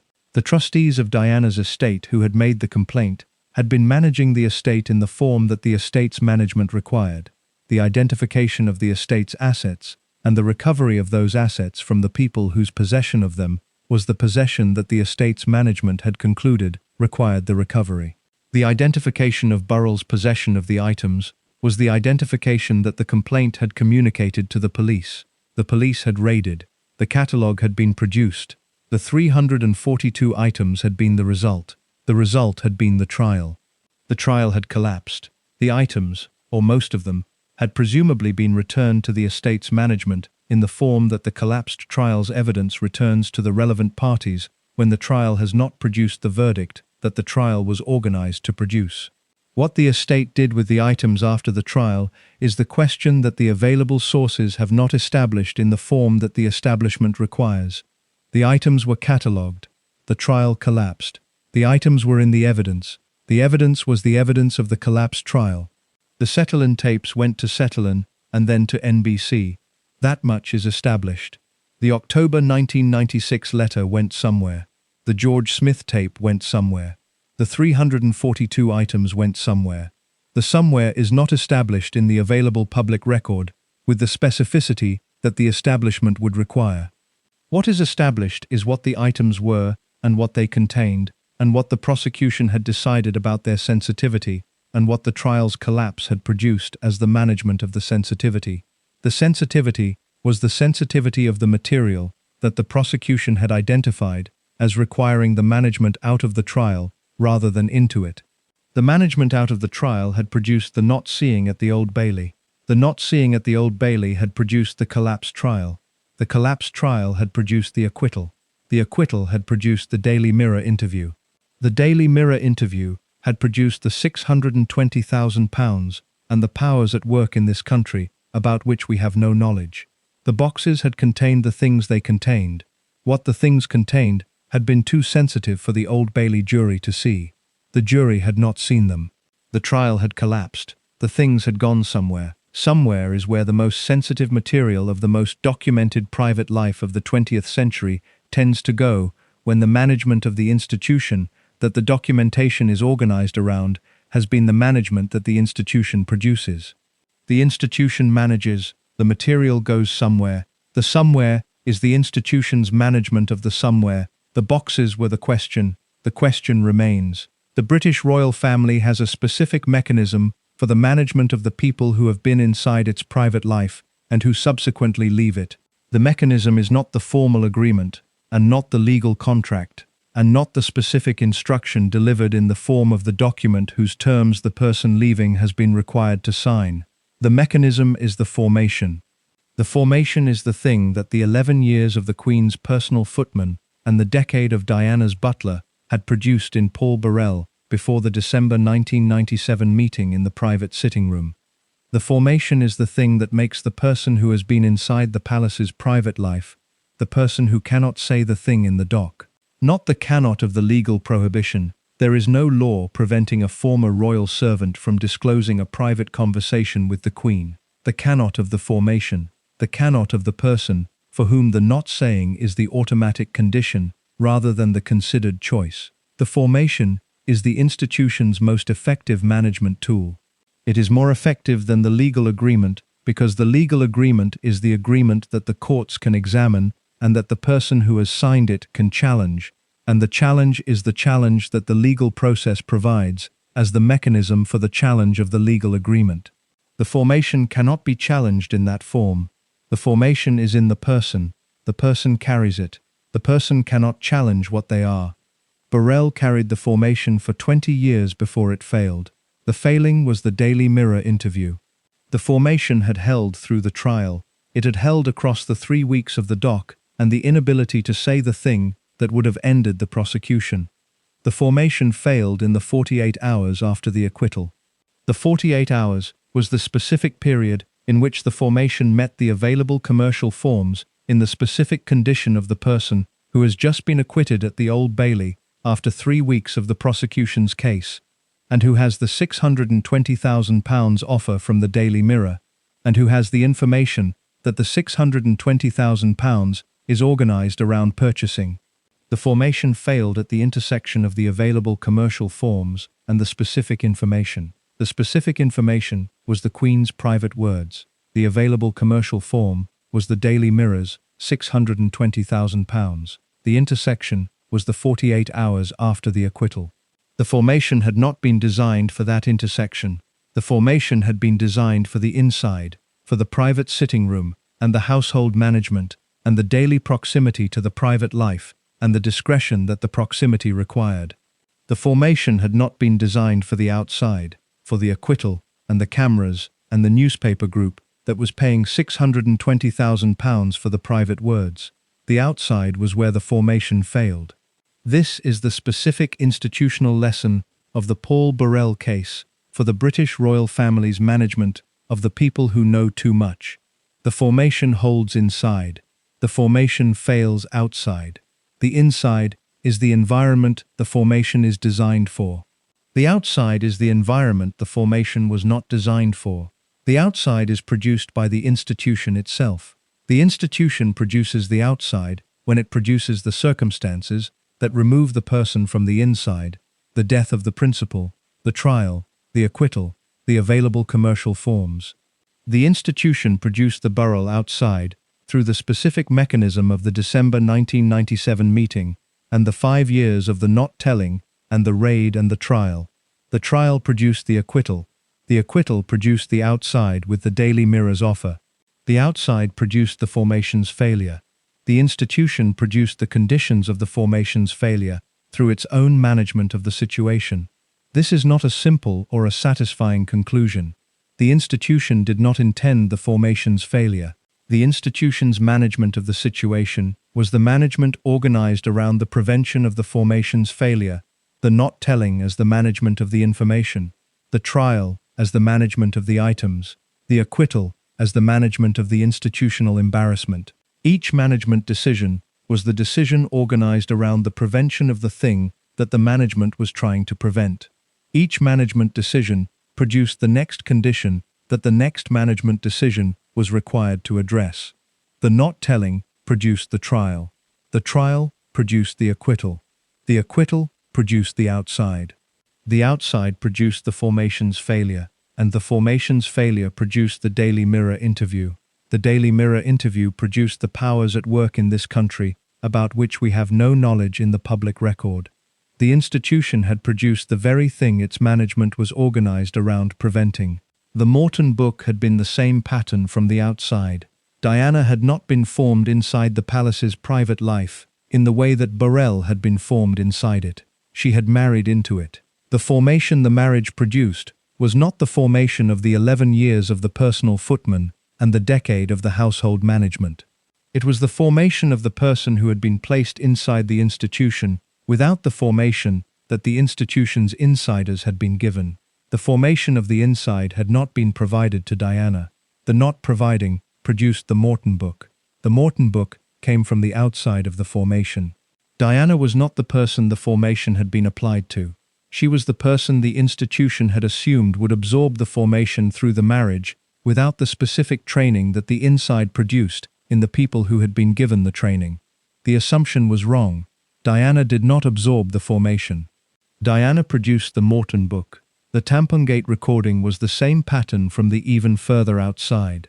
The radio ham who intercepted the call was not a person the institution had any management relationship with.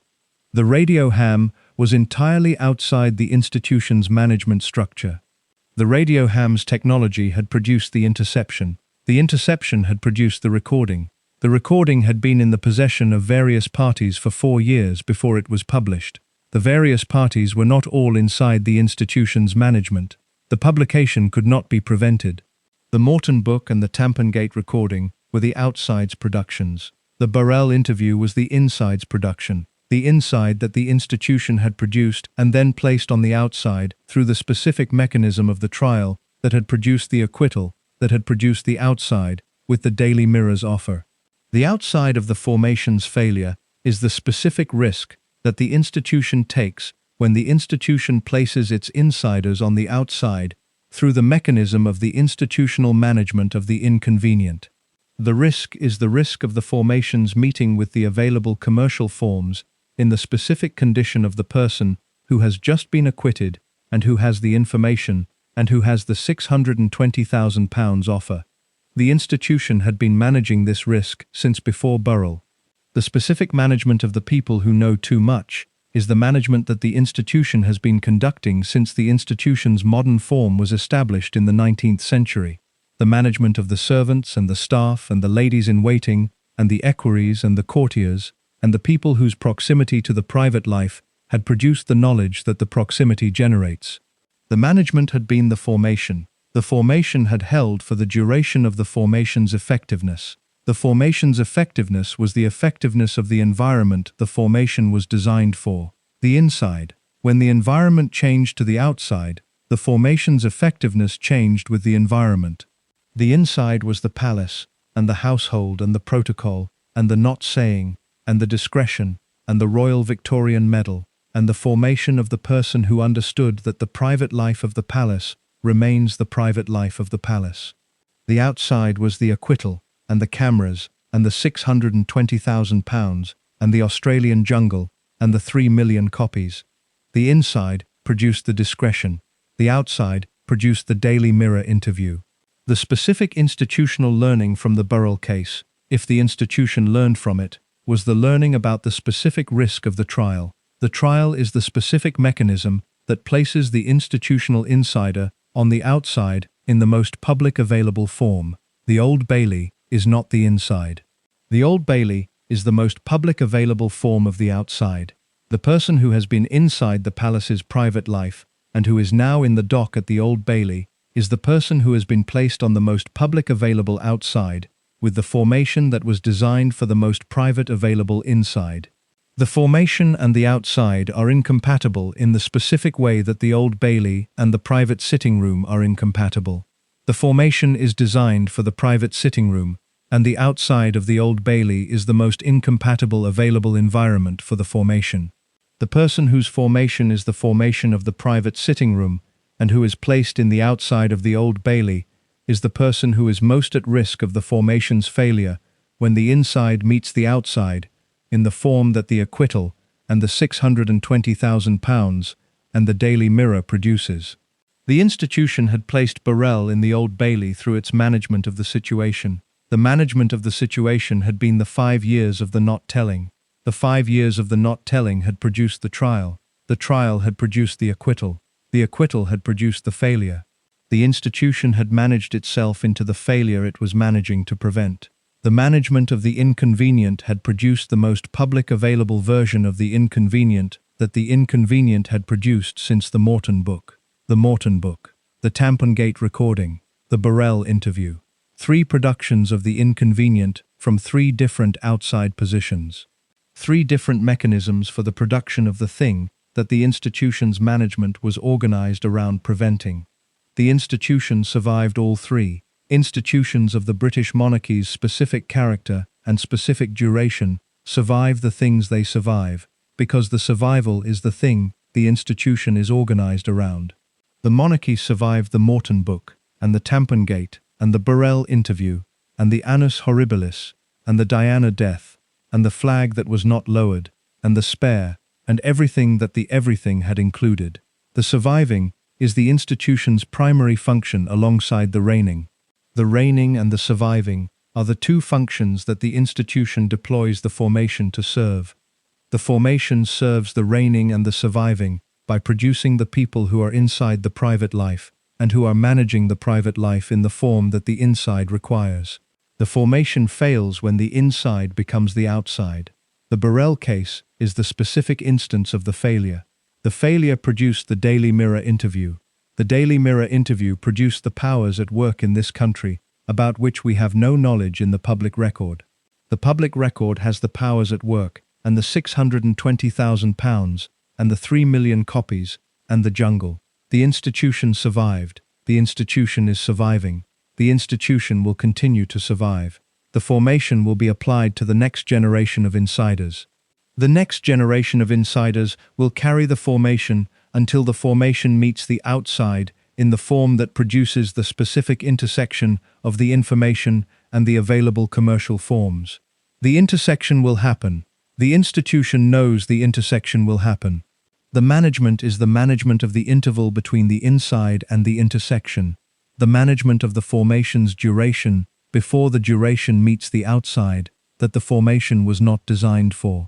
The interval was 20 years for Burrell. 20 years from the Highgrove beginning to the Daily Mirror interview. The institution got 20 years from the formation before the formation failed. 20 years is a long time to get from a formation. Paul Burrell was born in a coal mining village in Derbyshire. His father drove lorries. At the age of 8, he stood at the railings of Buckingham Palace and told his bemused father he was going to work there one day. He did. He worked there for 20 years. He worked for the Queen and he worked for Diana, and he was at the burial, and he received the medal, and he stood for 3 hours in the private sitting room, and he sat in the dock for 3 weeks, and he walked out of the Old Bailey, and he gave the interview, and he published the book, and he went into the jungle, and he became the florist in Cheshire. Everything between the railings and the florist is the account that the 14 parts preceding this one have assembled. The honest verdict requires 3 honest statements. The first about Diana, the second about the institution, the third about Burrell himself. Diana called him her rock. The rock was real. The decade of the daily proximity and the discretion and the management of the household and the Paris hospital and the burial at Althorpe was real. The specific trust that produces the My Rock formulation in the person who has received a decade of that specific care is the genuine trust of the genuine relationship. Diana trusted him because he had been trustworthy for a decade in the specific form that the daily proximity and the discretion required. She also gave him the October 1996 letter and told him to keep it just in case. The just in case was the instruction. The instruction was not the instruction to publish. It was not the instruction to sell to the Daily Mirror. It was the instruction to keep. The keeping was the form of the trust. The keeping required the not selling and the not publishing in the form of the just in case, rather than the when the price is right. The just in case became the 3 million copies and the £620,000. Diana had said keep it. Burrell kept it, until keeping was no longer the available form of the keeping, and the selling and the publishing were the available forms of the something. Whether the something was the duty or the commercial opportunity is the question that the verdict cannot answer in the form that makes one or the other the complete explanation, because both were present simultaneously, and the person who was inside both simultaneously is the only person who could have distinguished between them, and that person is Paul Burrell, and Paul Burrell has been producing the controlled account of the distinction, rather than the formal legal examination of it. The controlled account says duty. The refusal to return to the inquest says something else. Both are in the public record. The second honest statement is about the institution. The institution formed him. The formation was real, and it was comprehensive, and it was the formation of the person who stood for 3 hours in the private sitting room and could not say the thing in the dock, because the formation had made the not saying the automatic condition, rather than the considered choice. The institution had produced the person. The person had served the institution for 20 years. The institution then placed the person it had formed on the outside, through the specific mechanism of the 5 years of the not telling. The Queen had the information from December 1997. The institution managed the information in the form of the not telling. The not telling produced the trial. The trial produced the acquittal. The acquittal produced the outside with the Daily Mirror's offer. The institution produced the conditions of the formation's failure through its own management of the situation. The institution then characterized the formation's failure as the cold and overt betrayal. The institution that had not told the relevant parties about the December 1997 meeting for 5 years characterized the man whose trial the not telling had produced as the betrayer. This is the honest statement about the institution. It is not a comfortable statement. It is the statement that the assembled evidence requires. The institution survived. The institution always survives. That is what the institution is for. The third honest statement is about Burrell. He was the rock. He was also the person who sold the rock's contents to the Daily Mirror for £620,000. He was the person who published the 3 million copies. He was the person who went into the jungle. He was the person who told the princes to grow up. He was the person who refused to return to the inquest for further examination about whether he had been truthful. He was the person who said, "Harry, you know your grandmother intervened on GB News 21 years after the intervention." He was all of those things simultaneously. The Rock and the Daily Mirror interview, and the 3 million copies, and the jungle, and the refusal, all of the same person. The lorry driver's son from Grassmore, who had stood at the railings and decided. The deciding had produced the formation. The formation had produced the inside. The inside had produced the proximity. The proximity had produced the knowing. The knowing had produced the trial. The trial had produced the acquittal. The acquittal had produced the outside. The outside had produced the Daily Mirror interview. The Daily Mirror interview had produced the powers at work in this country, about which we have no knowledge in the public record. The powers at work in this country about which we have no knowledge. The Queen said this to him in December 1997. She looked over her half-rimmed spectacles and said it, and he had no idea who she was talking about. He still does not say who she was talking about. He says there were many she could have been referring to. The sentence has been in the public record since November 2002. It has been there for more than 20 years. Nobody has identified the powers with the specificity that the identification would require. Nobody has explained who the Queen was warning him about. The powers remain the powers. They are the most memorable sentence of the entire account. Not the my rock. Not the just in case. Not the cold and overt betrayal. Not the £620,000. Not the powers are at work in this country about which we have no knowledge. The sentence remains. The powers remain unnamed. The source of the sentence is dead. The recipient of the sentence is the florist in Cheshire. Diana gave him the letter. She told him to keep it just in case. The just in case was the anticipation of the case. The case arrived. The keeping produced the trial. The trial produced the acquittal. The acquittal produced the account. The account is what the just-in-case has eventually produced. Not in the form Diana intended when she sealed the envelope and wrote his name on it in October 1996, in the form that the outside produced from the formation that the inside had built across 20 years of the royal household's private life. The just-in-case became the account. The account is what the just-in-case always becomes when the person who is keeping it for the just-in-case is placed on the outside with the available commercial forms and the Daily Mirror's offer and the 3 weeks of the Old Bailey dock and the acquittal. Paul Burrell was the boy at the railings who decided. He was the Queen's footman within a year. He was Diana's rock for a decade. He was at the burial at Althorpe, the only non-family member. He was in the private sitting room for 3 hours while the Queen warned him about the powers at work. He was in the dock for 3 weeks while the formation held. He walked free. The formation failed. The account was produced. He is the florist in Cheshire. Diana is in the letter, with the name blacked out. The Queen is in the royal limousine, with the 5-year memory. The institution is still surviving. Harry is in California. The Settleland tapes have never been broadcast in Britain. The George Smith tape went somewhere. The October 1996 letter is somewhere. Somewhere is where the most sensitive material of the most documented private life of the 20th century goes, when the institution manages it. The institution managed. The material went somewhere. The florist is in Cheshire. The powers are still at work. Thank you so much for watching until the end. If you loved this story, check out the other videos on your screen right now. I think you will really enjoy them. And please do not forget to subscribe if you haven't already. It means more than you know. See you in the next one.